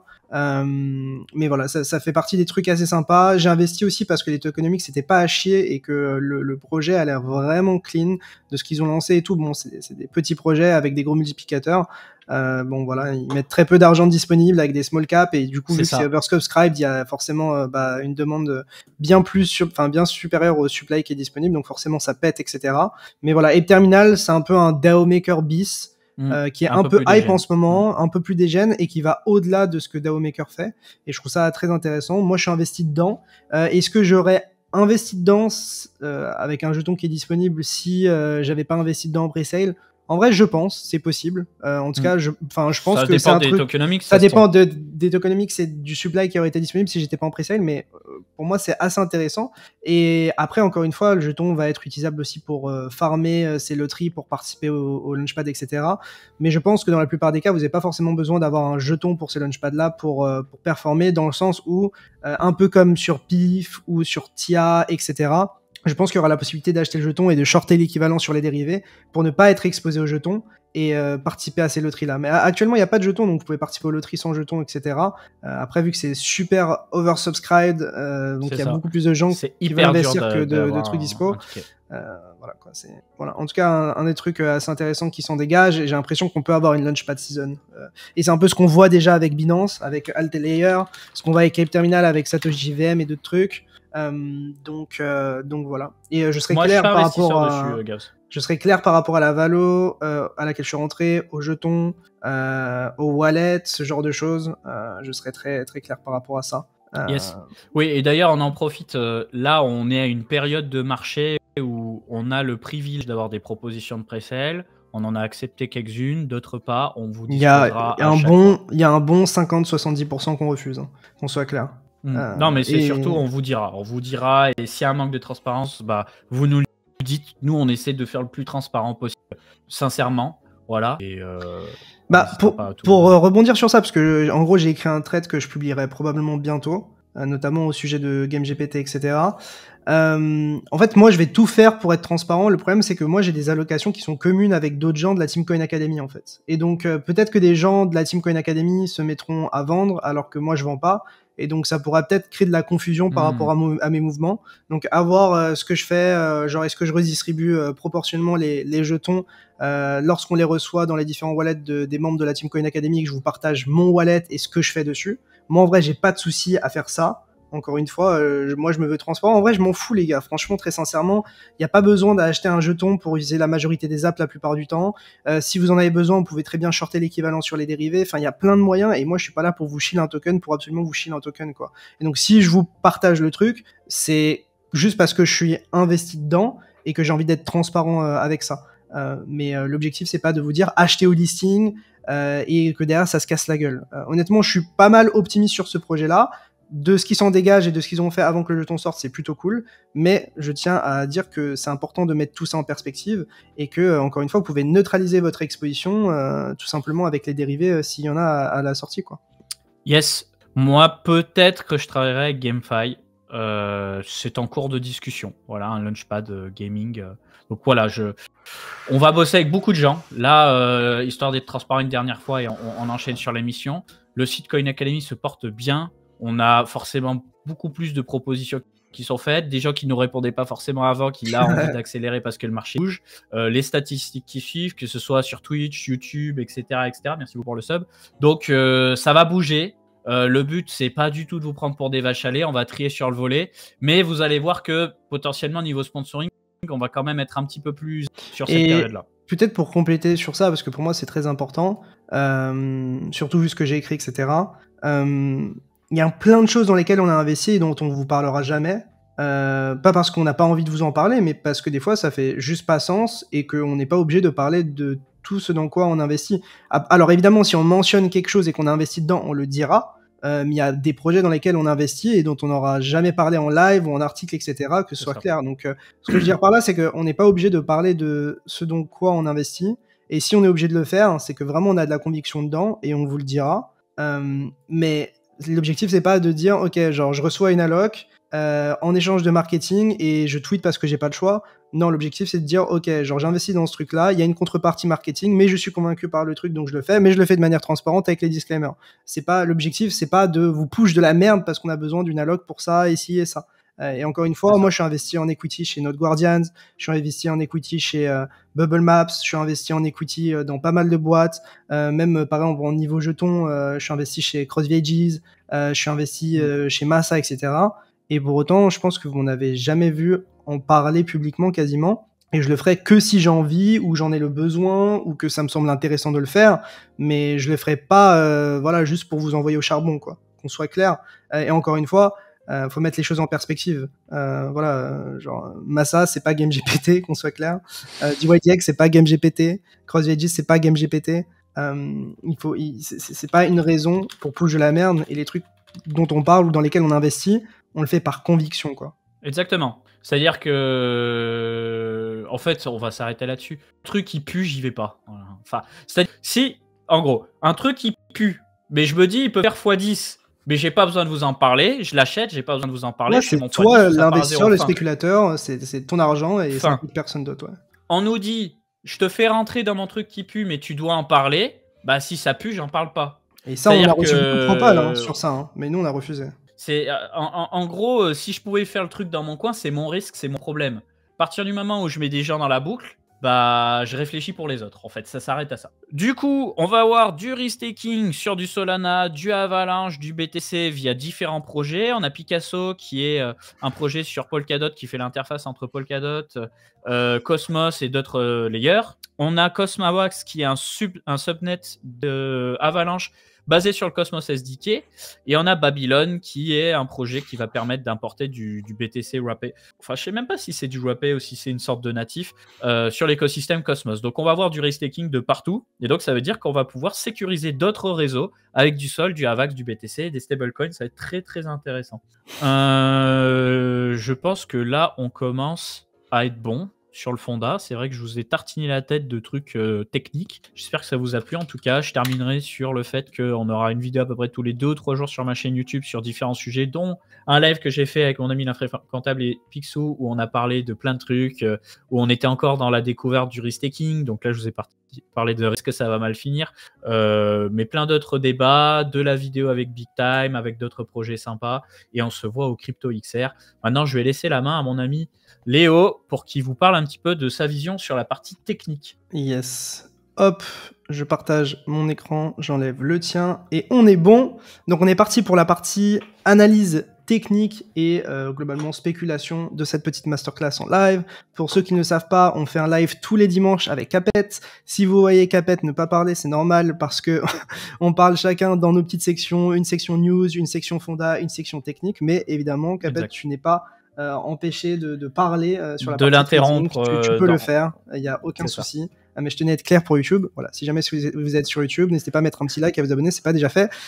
Tous les disclaimers sont faits, on peut y aller. Donc, qu'est-ce qu'on a vu sur le marché globalement? Donc ici, vous avez la capitalisation du marché crypto hors stablecoin. Vous voyez qu'on est encore en train de buter sur la reload zone vendeuse de toute cette baisse. Donc, si on prend le top et le bottom ici, on trace notre reload zone, donc 61-70% de tracement de cette baisse à partir de ce sommet-là. On voit qu'on est encore sur ce niveau-là, donc ça bloque depuis quelques semaines. Vous voyez que c'est un niveau qui était assez clé en weekly, on bloque encore en dessous, et on bloque aussi au passage sous les 38% de tracement de toute la baisse depuis le top jusqu'au bottom absolu récent. Donc, globalement, sur le market cap global, on voit que ça bloque. On voit qu'on a du rejet, on voit qu'on a des belles mèches de rejet, chose qu'on n'avait pas vu depuis un bon moment, tu vois. Des mèches comme ça où ça nous marque du rejet d'un point de vue vendeur de manière assez violente, je pense que c'est pas arrivé au moins depuis, je dirais, juillet 2023. Donc ça fait quoi? Ça fait quasiment un an. Et ouais, on n'a pas vu ça depuis très longtemps. Donc pour moi, tant qu'on n'arrive pas à clôturer au-dessus de ce niveau-là, pour moi, c'est envisageable d'avoir un retracement qui est plus profond. Après, encore une fois, comme je le disais dans mes dernières vidéos, personnellement, je pensais que avec l'approbation des ETF et le listing des ETF, on puisse imaginer un sell the news un peu plus puissant, parce que globalement, la narrative ETF s'est accélérée vers ce niveau-là. Et pour autant, on a eu un simple rejet et pas un rejet hyper violent, comme j'aurais pu peut-être l'attendre, en mode un sell the news vraiment violent pour rect beaucoup de gens. Certes, on a eu du rejet, mais c'est pas non plus le rejet de l'année. Alors j'ai l'impression qu'on a eu un rejet un peu plus violent sur BTC et un peu moins sur Ether. On le verra juste après, mais voilà, pour l'instant ça tient. Mais tant qu'on n'arrive pas à clôturer au-dessus de cette résistance ici en mensuel, je pense que c'est largement envisageable d'avoir un niveau de retracement atteint comme celui des 38% de toute la hausse à partir de ce bottom et ce top. Donc on arriverait sur les 1380 milliards de dollars. Et si jamais on avait un retracement un peu plus profond, je pense qu'on pourrait revisiter plus bas, voire atteindre cette real zone acheteuse, donc ici, les 61 à 78% de retracement de toute cette hausse. Donc pour moi, c'est les deux niveaux à regarder à court terme, celui-ci, qui est d'ailleurs assez intéressant, je pense, et celui-ci. Mais donc pour le coup, voilà, première fois qu'on voit vraiment du rejet, et surtout qu'on n'arrive pas à passer au-dessus de ce niveau-là. Par contre, si on commence à récupérer ce niveau en tant que support, je pense qu'il y a moyen d'aller chercher ce niveau ici autour des 1800 milliards de dollars. Ce serait pas étonnant. Et d'ailleurs, graphiquement, relativement, c'est un peu ce qu'on a fait sur BTC. D'un point de vue altcoin, qu'est-ce que ça donne ? Là, on voit un retracement qui est un peu plus violent, je dirais, que sur le market cap global. Donc, encore une fois, on a vraiment la sensation, donc ici, c'est les altcoins, donc ça exclut Ethereum, donc ça exclut Ethereum, Bitcoin et les stablecoins. Et on voit, pareil, que ça galère à déborder ici les 371 milliards. Je vous disais que depuis qu'on a cassé ce niveau ici, ma target, c'était celle-ci et celle-ci. Pour le moment, on n'arrive pas à vraiment franchir la première, même si, personnellement, je reste optimiste sur le fait qu'on va rattraper le retard qu'on a sur les alt vs Bitcoin et Ethereum. Donc, pour moi, je target toujours les 500 milliards, globalement, de capitalisation sur les altcoins, excusez-moi. Mais, on peut avoir un retracement ou une consolidation entre-temps, quoi. Et c'est un peu ce qu'on voit. Ici, on a retracé les 38% de retracement de toute cette hausse. Donc on voit que ici cette zone a fait support et qu'on est en train de consolider dessus. Donc la question c'est est-ce qu'on va essayer de passer en dessous et tenir ce niveau, ou est-ce qu'on va avoir davantage de consolidation, je sais pas, une compression avant de pousser vers le haut, je sais pas. Honnêtement, cette semaine ça n'a pas énormément bougé et pour le moment je pense qu'on est dans une simple consolidation, voire un mini retracement. Mais si on regarde les EMA 9, 13 et 18 qui historiquement sont un bon point de repère et sont utilisés comme support lorsque les EMA sont croisés à la hausse et comme résistance lorsque les EMA sont croisés à la baisse, on voit que pour l'instant on utilise toujours ces EMA comme support. Donc pas de quoi être méga inquiété pour l'instant. Sur le total market cap, on en est un peu plus loin, mais on n'en est pas si loin que ça.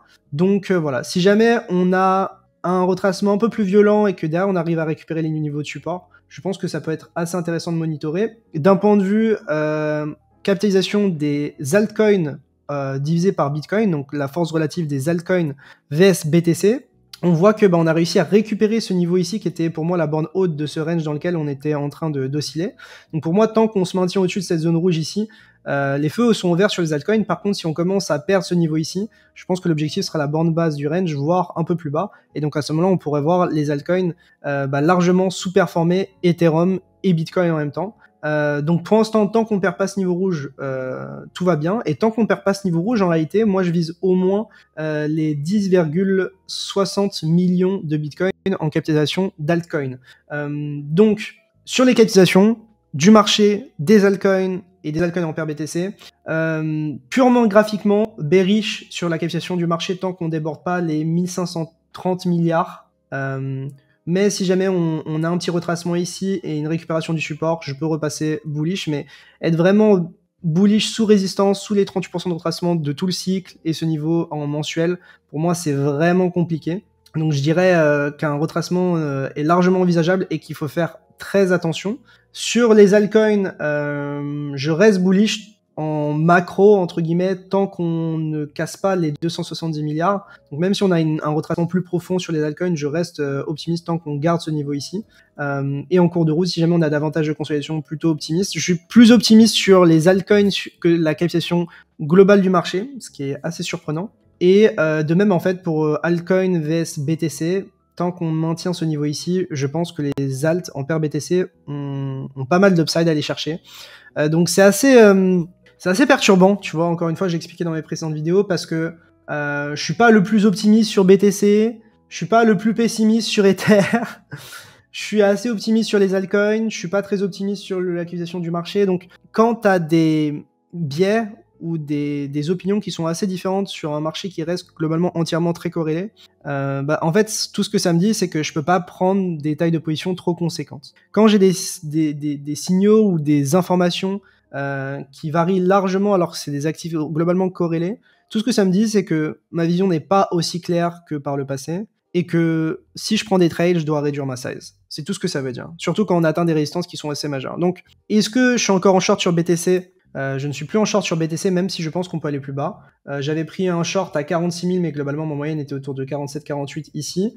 J'ai clôturé à 41 150 ou 41 300, donc j'ai pris quand même tout ça. Il faut pas oublier qu'on a eu quand même pas mal de semaines de consolidation, donc prendre cette amplitude quand même, c'est plutôt beau. Et donc j'ai eu mes options qui ont expiré en bénéfice sur BTC et en perte totale sur Ether. Donc je suis légèrement en perte sur mes options. Je regrette un peu d'avoir pris des options sur Ethereum comme j'avais dit en vidéo parce que c'était ne pas prendre en compte que la narrative pourrait shift de BTC à Ethereum alors que j'en avais conscience. Mais malgré ça, je m'en veux pas trop d'avoir pris des options dans le sens où pour moi c'était important d'avoir un esprit un peu plus serein dans le cas où on avait vraiment un sell the news violent et comme j'expliquais, je m'en serais beaucoup voulu si je m'étais pas couvert. Donc sur BTC, où est-ce qu'on en est ? On a toujours cette petite chasse de high ici et réintégration sous le haut de range ici en weekly, même mensuel. Donc tant qu'on récupère pas le niveau en rouge ici, je ne peux pas être ultra optimiste sur BTC, voire je suis plutôt bearish. Tant qu'on ne récupère pas ce niveau rouge ici en tant que support, je pense qu'il y a de bonnes chances d'aller chercher au moins sous le milieu de range avec toutes les liquidités qu'on accumule, puisque là en fait on a une petite chasse sous ce lot sur les dérivés, mais on n'a pas pris absolument tous les lots ici. Comme on le voit ici sur les niveaux en jaune, ici les niveaux en jaune c'est les zones de liquidité qui pour moi pourraient être chassées à l'avenir. En tout cas c'est là où on retrouve le plus de highs et de lows qui n'ont pas été chassés dernièrement, et on voit qu'on en a vraiment énormément au sud. Donc si jamais on devait avoir un retracement plus bas, je pense que ce serait l'occasion d'aller les chercher.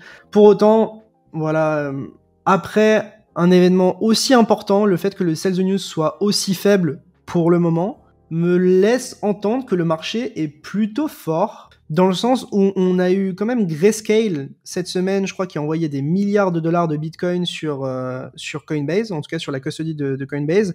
Est-ce que c'est pour les vendre ou est-ce que c'est pour autre chose ? J'en sais rien. Ou est-ce que c'est pour les retirer et les envoyer à des gens ? J'en sais rien. En tout cas, j'ai l'impression qu'on pouvait avoir beaucoup plus de pression vendeuse, ou en tout cas que la pression vendeuse a été bien absorbée. Donc graphiquement, je suis pas optimiste sur Bitcoin. Je pense que tant qu'on récupère pas cette zone rouge ici, il y a vraiment un monde où on va chercher cette zone verte, voire en dessous, pour surprendre du monde. Mais je m'attendais à bien pire sur Bitcoin, donc je suis assez mitigé. Pour autant, pour moi, c'est très compliqué sur BTC de prendre des setups longues tant qu'on n'a pas été chercher absolument tous les lots. C'est-à-dire qu'on a chassé ce lot, mais on n'a pas chassé tous les lots sur Binance. Et surtout que, en fait, on en laisse plein ici, qu'on devrait chasser, je pense, tôt ou tard. Donc, compliqué de prendre des longues, compliqué de prendre des shorts, parce que ici, pour moi, c'est pas nécessairement la bonne localisation pour prendre un short. Je suis beaucoup plus motivé à prendre un short si jamais on récupère, on réatteint ce niveau des 44 300, 44 500 qui est la borne haute du range weekly pour essayer de target plus bas que d'essayer de short un peu nulle part ici. Encore une fois, j'aurais bien envie de short si on est ici, à condition qu'on n'ait pas pris tous les lots que je mentionne ici ou même ici, mais tant qu'on les a pas pris et dans le cas où on rebondit, je pense qu'il y aura un setup sympa à prendre ici. Et par contre, si jamais on commence à flip cette zone ici en tant que support, je pense qu'il y a de bonnes chances qu'on prenne le high. Et la bonne et la mauvaise nouvelle pour les bulls, c'est que je pense sincèrement que si on prend ce high, donc si on retourne au-dessus de ce high, ce sera probablement pour accélérer et faire un nouvel ATH. C'est ma conviction personnelle actuelle. Par contre, la mauvaise nouvelle, c'est que tant qu'on récupère pas ce niveau rouge ici, mon biais reste bear sur Bitcoin, sur du court terme, pas sur sur du court moyen terme, pas sur du long terme. Mais la mauvaise nouvelle, c'est qu'on n'a pas récupéré ce niveau ici pour l'instant. Donc, en termes de sentiment, je dirais neutral bearish sur BTC. Sur la capitalisation du marché, je dirais neutral bearish. Sur les altcoins, je dirais neutral. Et sur les altcoins vs BTC, je dirais bullish. Et pour ce qui est de Ethereum, en fait, je trouve ça assez impressionnant dans le sens où, certes, on a récupéré de la force vs BTC, Donc sur la paire Ethereum contre BTC, on a été capable de récupérer ce niveau ici. Mais je fais extrêmement gaffe parce que si on perd ce niveau ici et que c'était une énième chasse au stop, il y a moyen qu'on pousse vraiment plus bas. Donc tant qu'on garde ce niveau vert ici en tant que support, pour moi tout va bien sur la paire Ethereum contre BTC. Mais je pense que Ethereum aurait pu être beaucoup plus convaincant. Pour moi, tant qu'on maintient les 2400 ici en tant que support, tout va bien. Mais si jamais on était amené à perdre ce niveau ici en weekly, je pense que ce serait assez terrifiant. Pour moi, on peut encore pousser plus bas et derrière récupérer ce niveau et ce serait plutôt cool. D'ailleurs, d'un point de vue zone à chasser, on avait cette zone en verte qui a été chassée, donc ça c'est fait. Maintenant, les zones en jaune, qui sont les zones pour moi où il y a le plus de liquide à aller chercher. Donc ça m'étonnerait pas de voir un truc genre comme ça pour derrière vraiment repousser. En tout cas, je suis neutral bullish sur Ether. Et si jamais on commence à perdre les 2400, ça va être vraiment chiant. Pour moi, tant qu'on maintient les 2400, tout va bien. Et je pense qu'on peut facilement viser les 3000, 3200. Mais si on commence à perdre ce niveau ici, alors que je pense qu'on a quand même beaucoup d'arguments pour faire pump Ethereum. Tu vois. T'as toute la narrative du restaking, t'as l'écosystème qui reprend des couleurs, t'as les altcoins qui commencent à se bouger, t'as eu le Sell the News en partie passé sur BTC, t'as les ETF probablement qui seront acceptés tôt ou tard sur Ethereum, ou en tout cas qui pourraient l'être à l'avenir. T'as BlackRock qui dit ça ferait sens qu'il y ait des Ethereum spot, des ETF Ethereum spot prochainement. Tu vois, on a quand même beaucoup de news, et malgré ça, Ethereum galère un peu, donc évidemment c'est corrélé avec BTC qui a pris globalement un moins 17% depuis le top. Faut quand même pas sous-estimer. C'est ça. Et que je suis neutral, bearish sur BTC. Mais voilà. Pour moi, tant qu'on maintient les 2400, tout va bien. Si jamais on commence à pousser en dessous, ça ferait une réintégration sous ce niveau-là, qui est les 38% de retracement de toute la baisse, qui est un niveau vraiment clé. Donc si on commence à le perdre, je pense qu'il y a vraiment un monde où on va retester les 1900, en fait. C'est ça qui me fait vraiment peur. Parce que contrairement, en fait, à Bitcoin, où je vous expliquais qu'il reste plein de liquidités à aller chercher plus bas, en fait, sur Ethereum, tu as eu une grosse prise de liquidité ici. C'est-à-dire qu'en fait, tu avais ce niveau-là, où tu avais des lows qui s'accumulaient, globalement jusque-là. Donc, tu avais des lows qui s'accumulaient de plus en plus. On a eu cette chasse qui les a sortis, et ensuite on a pump. Donc, en fait, tu as beaucoup moins de gens à chasser, ou en tout cas de lows qui attendent d'être chassés que sur Bitcoin. Donc, c'est plus bullish, mais voilà. Bon. Donc, comme vous l'aurez compris, pas de grosses convictions cette semaine par rapport à la semaine dernière. La semaine dernière, on était ici. J'ai fait une vidéo là, ici, et après on a fait la vidéo là, je crois. Donc, ouais, pas ultra optimiste, pas ultra pessimiste. Voilà, quand j'ai un peu le cul entre deux chaises, honnêtement, je préfère vous le dire. Mais par contre, on a vu des choses intéressantes. Bon, déjà, le funding, quoi qu'on en dise, sur les grosses caps est redevenu neutral. Donc ça montre que l'exubérance, ou en tout cas l'euphorie qu'on avait sur beaucoup de coins, s'est retirée. Est-ce que ça s'est passé par des liquidations de longues en partie, puisqu'il était déjà redevenu un peu neutral, le funding sur les dérivés, avant cette chasse. Sur les mid-cap, ça reste neutre. Sur les small-cap, ça reste neutre. Donc tout va bien. D'un point de vue marché, qu'est-ce qui a bien performé, je dirais, sur les 7 derniers jours, parce que c'est ce qui vous intéresse, on peut regarder. On a eu le Doge qui a repris des couleurs. Je pense que évidemment c'est lié avec X-Payments et la mission Doge. Donc voilà, personnellement, Doge, j'essaie pas forcément de prendre des positions dessus. Je suis en spot, je laisse dormir. On a vu BNB qui a pas chuté, parce qu'en fait, si tu regardes, le marché a bien dump à ce moment-là de cette semaine. Ça, c'était un peu le moment où on a dump jusqu'aux 40 300. Mais tu vois que BNB a pas trop subi cette volatilité-là, et qu'en fait, j'ai l'impression que le fait qu'il y ait des launch pools et des launchpads, etc. sur Binance, ça a vraiment aidé le BNB, parce que tout le monde avait besoin du BNB en fait pour farmer ces trucs-là. Moi, je vais faire une parenthèse BNB. Investisseur, j'ai dit, tu sais, quand Sisi s'est fait sortir, et qu'on a mis un nouveau CEO, j'ai dit, pour moi, Binance doit se faire petit, et ils vont arrêter de lister des shitcoins. Ils en ont rien à battre. Et en fait, ils en ont rien à branler, gros. Et dans un sens, tant mieux. Le signal, c'est que ça peut tourner comme en 40 avec ou sans Sisi, et peut-être que le marché a aussi pricé cette information. J'ai l'impression que surtout que... Alors, je sais pas si ça n'a pas appris ou que c'est pas leur stratégie, mais on retrouve beaucoup moins un culte de la personnalité autour du CEO. J'ai l'impression qu'il se fait peut-être un peu plus discret. Ouais. Moi, personnellement, sur ma TL, je vois personne parler du CEO de Binance, quoi. Alors, c'est un des plus gros exchanges. Je sais pas si on l'a tweeté, etc., mais j'ai vu que Binance a perdu des parts de marché aussi. Oui, je crois que c'est de l'ordre de 5% ou 7%, quelque chose comme ça, mais assez notable pour le remarquer. Et puis sinon, dans les top coins qui ont bien performé, on a LTC, je sais pas pourquoi, Uni, etc. Et dans les coins qui ont le moins bien tenu, t'as ICP, NIR, Kaspa, Filecoin, Avax, DOT ETC, Matic. Bon, globalement, ça stagne cette semaine. On peut peut-être regarder sur une time frame un peu plus grosse. Sur une time frame un peu plus grosse, on a eu ETC qui a repris des couleurs. Peut-être parce que les gens se disent peut-être ETF à la fois sur Ethereum et sur Ethereum classique, je sais pas. T'as Link aussi, ETH, Doge. Et dans les moins bons performeurs sur les 2 dernières semaines, t'as NIR, Filecoin, BTC, Avax, Matic, etc. J'ai vu que d'ailleurs Avalanche galérait un petit peu, qu'il y avait beaucoup de jetons qui étaient vendus pour la faillite de Celsius sur Matic aussi, donc sur Polygon. Et je pense clairement que ça n'a pas aidé. Et puis voilà. Donc ça, c'était pour globalement les grosses caps et la vue d'ensemble du marché. Moi maintenant, je regarde des trucs un peu plus nichés. Je regarde notamment TIA, où en fait tout le monde en a besoin pour farmer. Et ce que je vois, c'est que pour moi, il faut absolument qu'on tienne ce niveau en orange, parce que si on le tient pas, pour moi, on s'expose à un dump qui est un peu plus violent. D'ailleurs, ici, on a pas mal de lots à chasser, je les vois sans vraiment zoomer, tu vois. Ici, on a pas mal de lots à chasser. Ici, on a encore des trucs à chasser. Et surtout que le niveau orange, au-delà d'être un niveau horizontal assez important en daily, je pense qu'on le voit clairement. Je pense qu'en vrai, le niveau, on pourrait même le descendre ici. Bon, on voit que c'est les 38% de tracement de toute cette hausse. Donc si on commence à perdre ce niveau, je pense qu'il y a de bonnes chances qu'on aille chercher genre les 15, voire justement le niveau des $14. Et ce qui me fait un petit peu peur dans ces contextes-là, c'est que quand t'as de la hype, en général, on casse la résistance, on la reteste en tant que support, tu vois, ici on a une résistance, on la reteste en tant que support, on casse la résistance, on la reteste en tant que support, casse la résistance, on la reteste en tant que support, et le moment où tu commences à plus réutiliser la zone que t'as cassée que t'as cassé en tant que résistance et que t'arrives pas à la réutiliser en tant que support, en général pour moi ça met une fin au momentum, ou en tout cas à la croissance un peu violente qu'on peut voir sur un coin.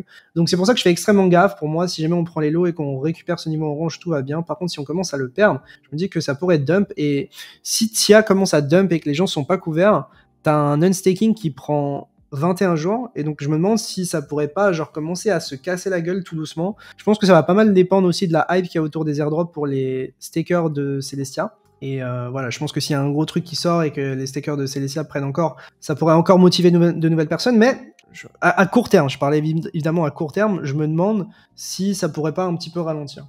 Et personnellement, en fait, je joue un ralentissement de TIA à court terme. En tout cas, je short pas un TIA, moi j'en ai, je les stake, voilà. Mais je joue plutôt un ralentissement à vue d'œil de TIA pour une accélération de PIF et dimension. Je pense que PIF et dimension, il y a moyen qu'ils fassent une TIA bis, parce qu'il y a beaucoup de gens qui veulent récompenser les stakers de PIF, les stakers de dimension, et je pense que c'est les plus à même un petit peu à répliquer ce qu'on a vu sur Celestia. Donc pour PIF, personnellement, j'en ai buy en spot autour des 0,33, quelque chose comme ça, et j'ai tout stacké sur de nombreux wallets. Et ensuite, je l'ai suivi. Et tu m'as suivi. Et je l'ai suivi.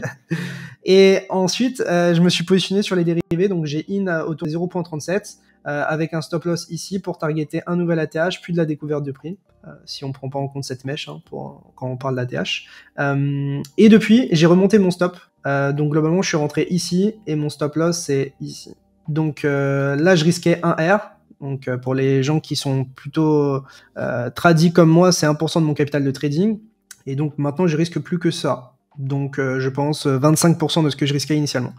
Donc je risque beaucoup moins, tout en pouvant gagner autant qu'avant. Donc je pense que vraiment PIF, ça peut accélérer. Dune... Alors je vais juste regarder un truc sur Dune, j'aimerais bien vous le montrer, parce qu'en fait, moi je trouve ça vraiment intéressant. Token... Voilà. Je trouve que c'est assez parlant. Ce qu'on voit en fait sur PIF, regarde le nombre de stakers. C'est de 5000 stakers ici. Alors je scroll pour que vous puissiez bien voir. Donc sur PIF, en fait, on est passé de 6000 stakers à 80 000. Avec bien entendu des gens qui peuvent répartir ça sur plein de wallets. En 10 jours. En 10 jours. Et moi, je suis rentré à peu près quand il y avait 15-25 000 stakers. Voilà. Je suis rentré à peu près à ce moment-là. Ce qui est aussi assez intéressant, c'est de voir que le nombre de PIF sur les exchanges centralisés est en train de baisser, d'après Dune Analytics et le mec qui a fait ce dashboard-là. Donc, je sais pas à quel point il est complet, mais je trouve ça assez intéressant de voir à quel point le prix est corrélé au nombre de PIF sur les exchanges. Donc, tu vois que quand on a fait que augmenter, globalement, en termes de balance sur les exchanges, le PIF n'a fait que baisser. Et depuis qu'on voit un ralentissement, en tout cas une baisse du nombre de PIF sur les exchanges, tu vois que le prix suit en fait derrière. Donc je sais pas à quel point c'est mécanique, mais je trouve ça très intéressant. Et donc ça, c'est le graphe du PIF. Donc voilà, à suivre. Moi en tout cas, j'en ai stacké sur de nombreux wallets, et on verra ce que ça donne. Sinon, dans les autres choses que je regarde, bah, en vrai, je vais pas te mentir, cette semaine, c'est surtout ça que j'ai regardé. J'ai regardé TIA, j'ai regardé PIF, j'ai regardé Dimension. Moi, je positionnais en pré-market sur Dimension, autour des 4 et j'ai des ordres un peu en dessous. Il y a Jupiter que j'attends énormément pour le 31, aussi que j'ai acheté en pré-market. Il y a Alt, donc Alt Layer que j'ai acheté en pré-market aussi.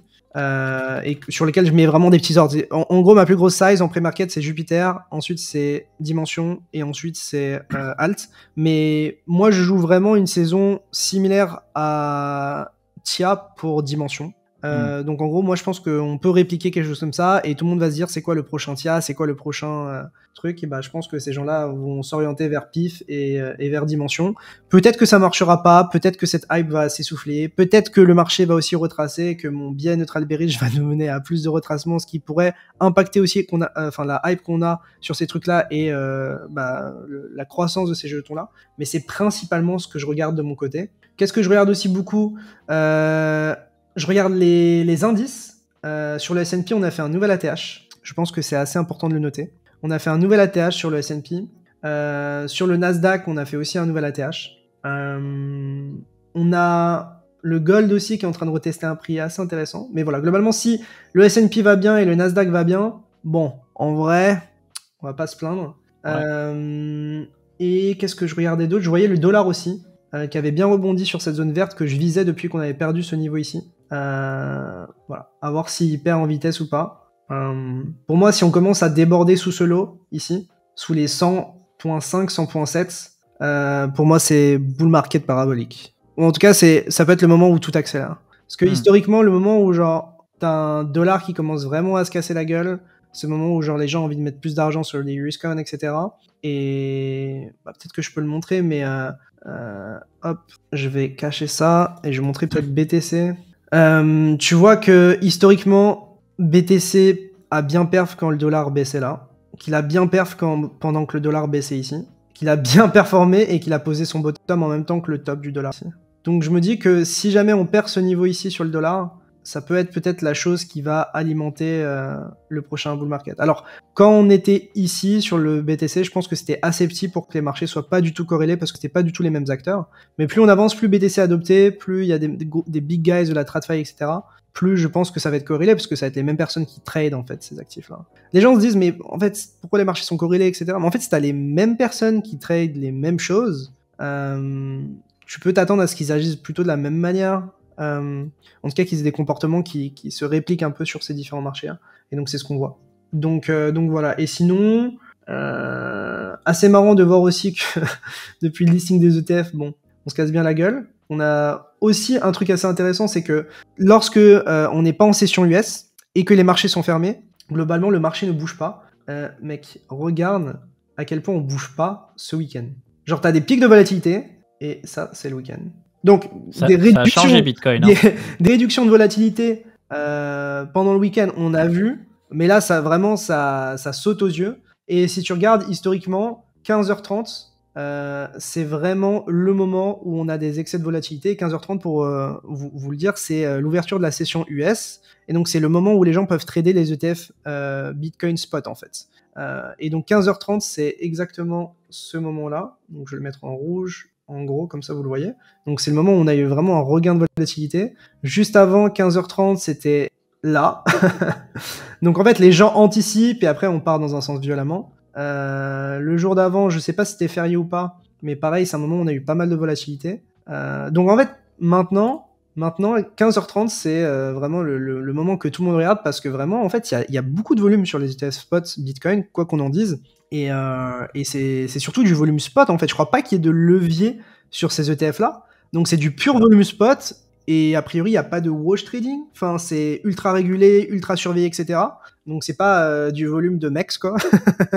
Ouais, et puis, moi, ce que je me dis, c'est que les gens de la crypto aussi, sans trader des ETF, regardent les prix d'ouverture des ETF parce qu'ils pensent qu'il va y avoir de la volatilité. D'ailleurs, c'est ce que tu fais toi-même, je pense.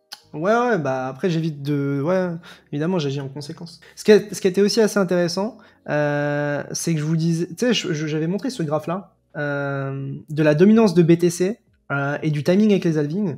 Et souvent, ce qu'on voyait, c'est que, quelques mois, enfin, 1 ou 2 ans avant la halving, souvent on trouvait notre bottom sur la dominance. Ensuite, qu'on avait un gros rebond, en général, dans la reload zone, donc 61-70% de retracement de toute la baisse.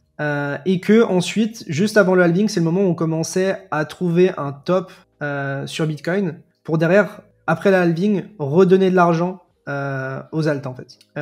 Et je me demande si c'est pas un peu. Je serais très content. Je me demande si c'est pas vers quoi on se dirige. On n'a pas touché la reload zone, mais on était vraiment proche en excluant des stablecoins. Et donc je me demande si on va pas avoir un truc un peu comme les précédents cycles. Donc les précédents cycles, c'était genre un dump, ensuite un. Bon, on peut faire le pattern. Hein. Attends, c'est ouais, c'est ça, je crois. Genre ça m'étonnerait pas qu'on ait un truc dans ce style-là, tu vois. Tu penses qu'on irait aussi bas en dominance? Moi, je pense pas, tu vois. Pour le coup, ça me plairait beaucoup. Hein.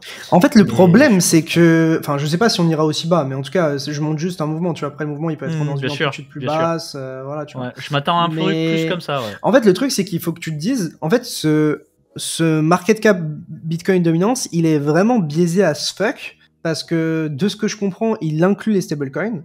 Donc, en fait, si t'as énormément d'impression de stablecoin, bah, en fait, déjà, genre, la Bitcoin dominance, elle perd naturellement. Enfin, elle baisse naturellement. Et en plus de ça, t'as combien de jetons où genre juste, genre out of thin air, genre en mode tu airdrop des gens, t'as v'là les jetons qui sont loqués, on leur donne un prix et on dit la masse genre totale vaut ça maintenant parce que un jeton vaut mais ça. C'est toujours un et petit milliard par-ci, un petit milliard par-là, tu vois. Bah ouais, mais si t'as 50 projets qui valent 3 milliards, qui se drop comme ça, bah ça fait 150 milliards. Quand tu regardes BTC, BTC, c'est 817 milliards, tu vois. Donc, si t'as un 100 milliards qui drop comme ça, tu perds quand même un 12-13% de dominance, hein, en excluant les stablecoins qui peuvent aussi faire baisser, etc. Donc, je sais pas à quel point la Bitcoin dominance est intéressante à regarder. Mais en tout cas, ce qu'on voit historiquement, c'est qu'on a un gros run avant le halving, qu'au halving, on a un petit rebond, et qu'ensuite, on redistribue l'argent dans les alts.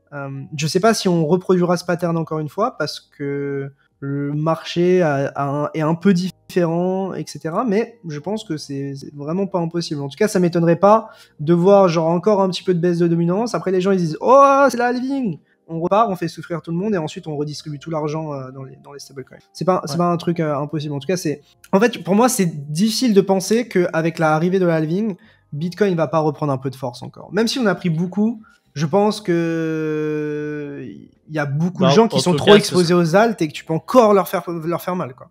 En fait, le truc, c'est que le prix de revient du Bitcoin, il va être énorme après le halving. Il va être à 37 000 $ facile 37, pour les mineurs. 38, c'est ça. Donc ça veut pas dire qu'on peut pas aller de 37, en dessous de 37, les gars. Ça veut juste dire que si on va en dessous de 37, tu mets les mineurs à perte, ça va dégager avec le hash rate actuel.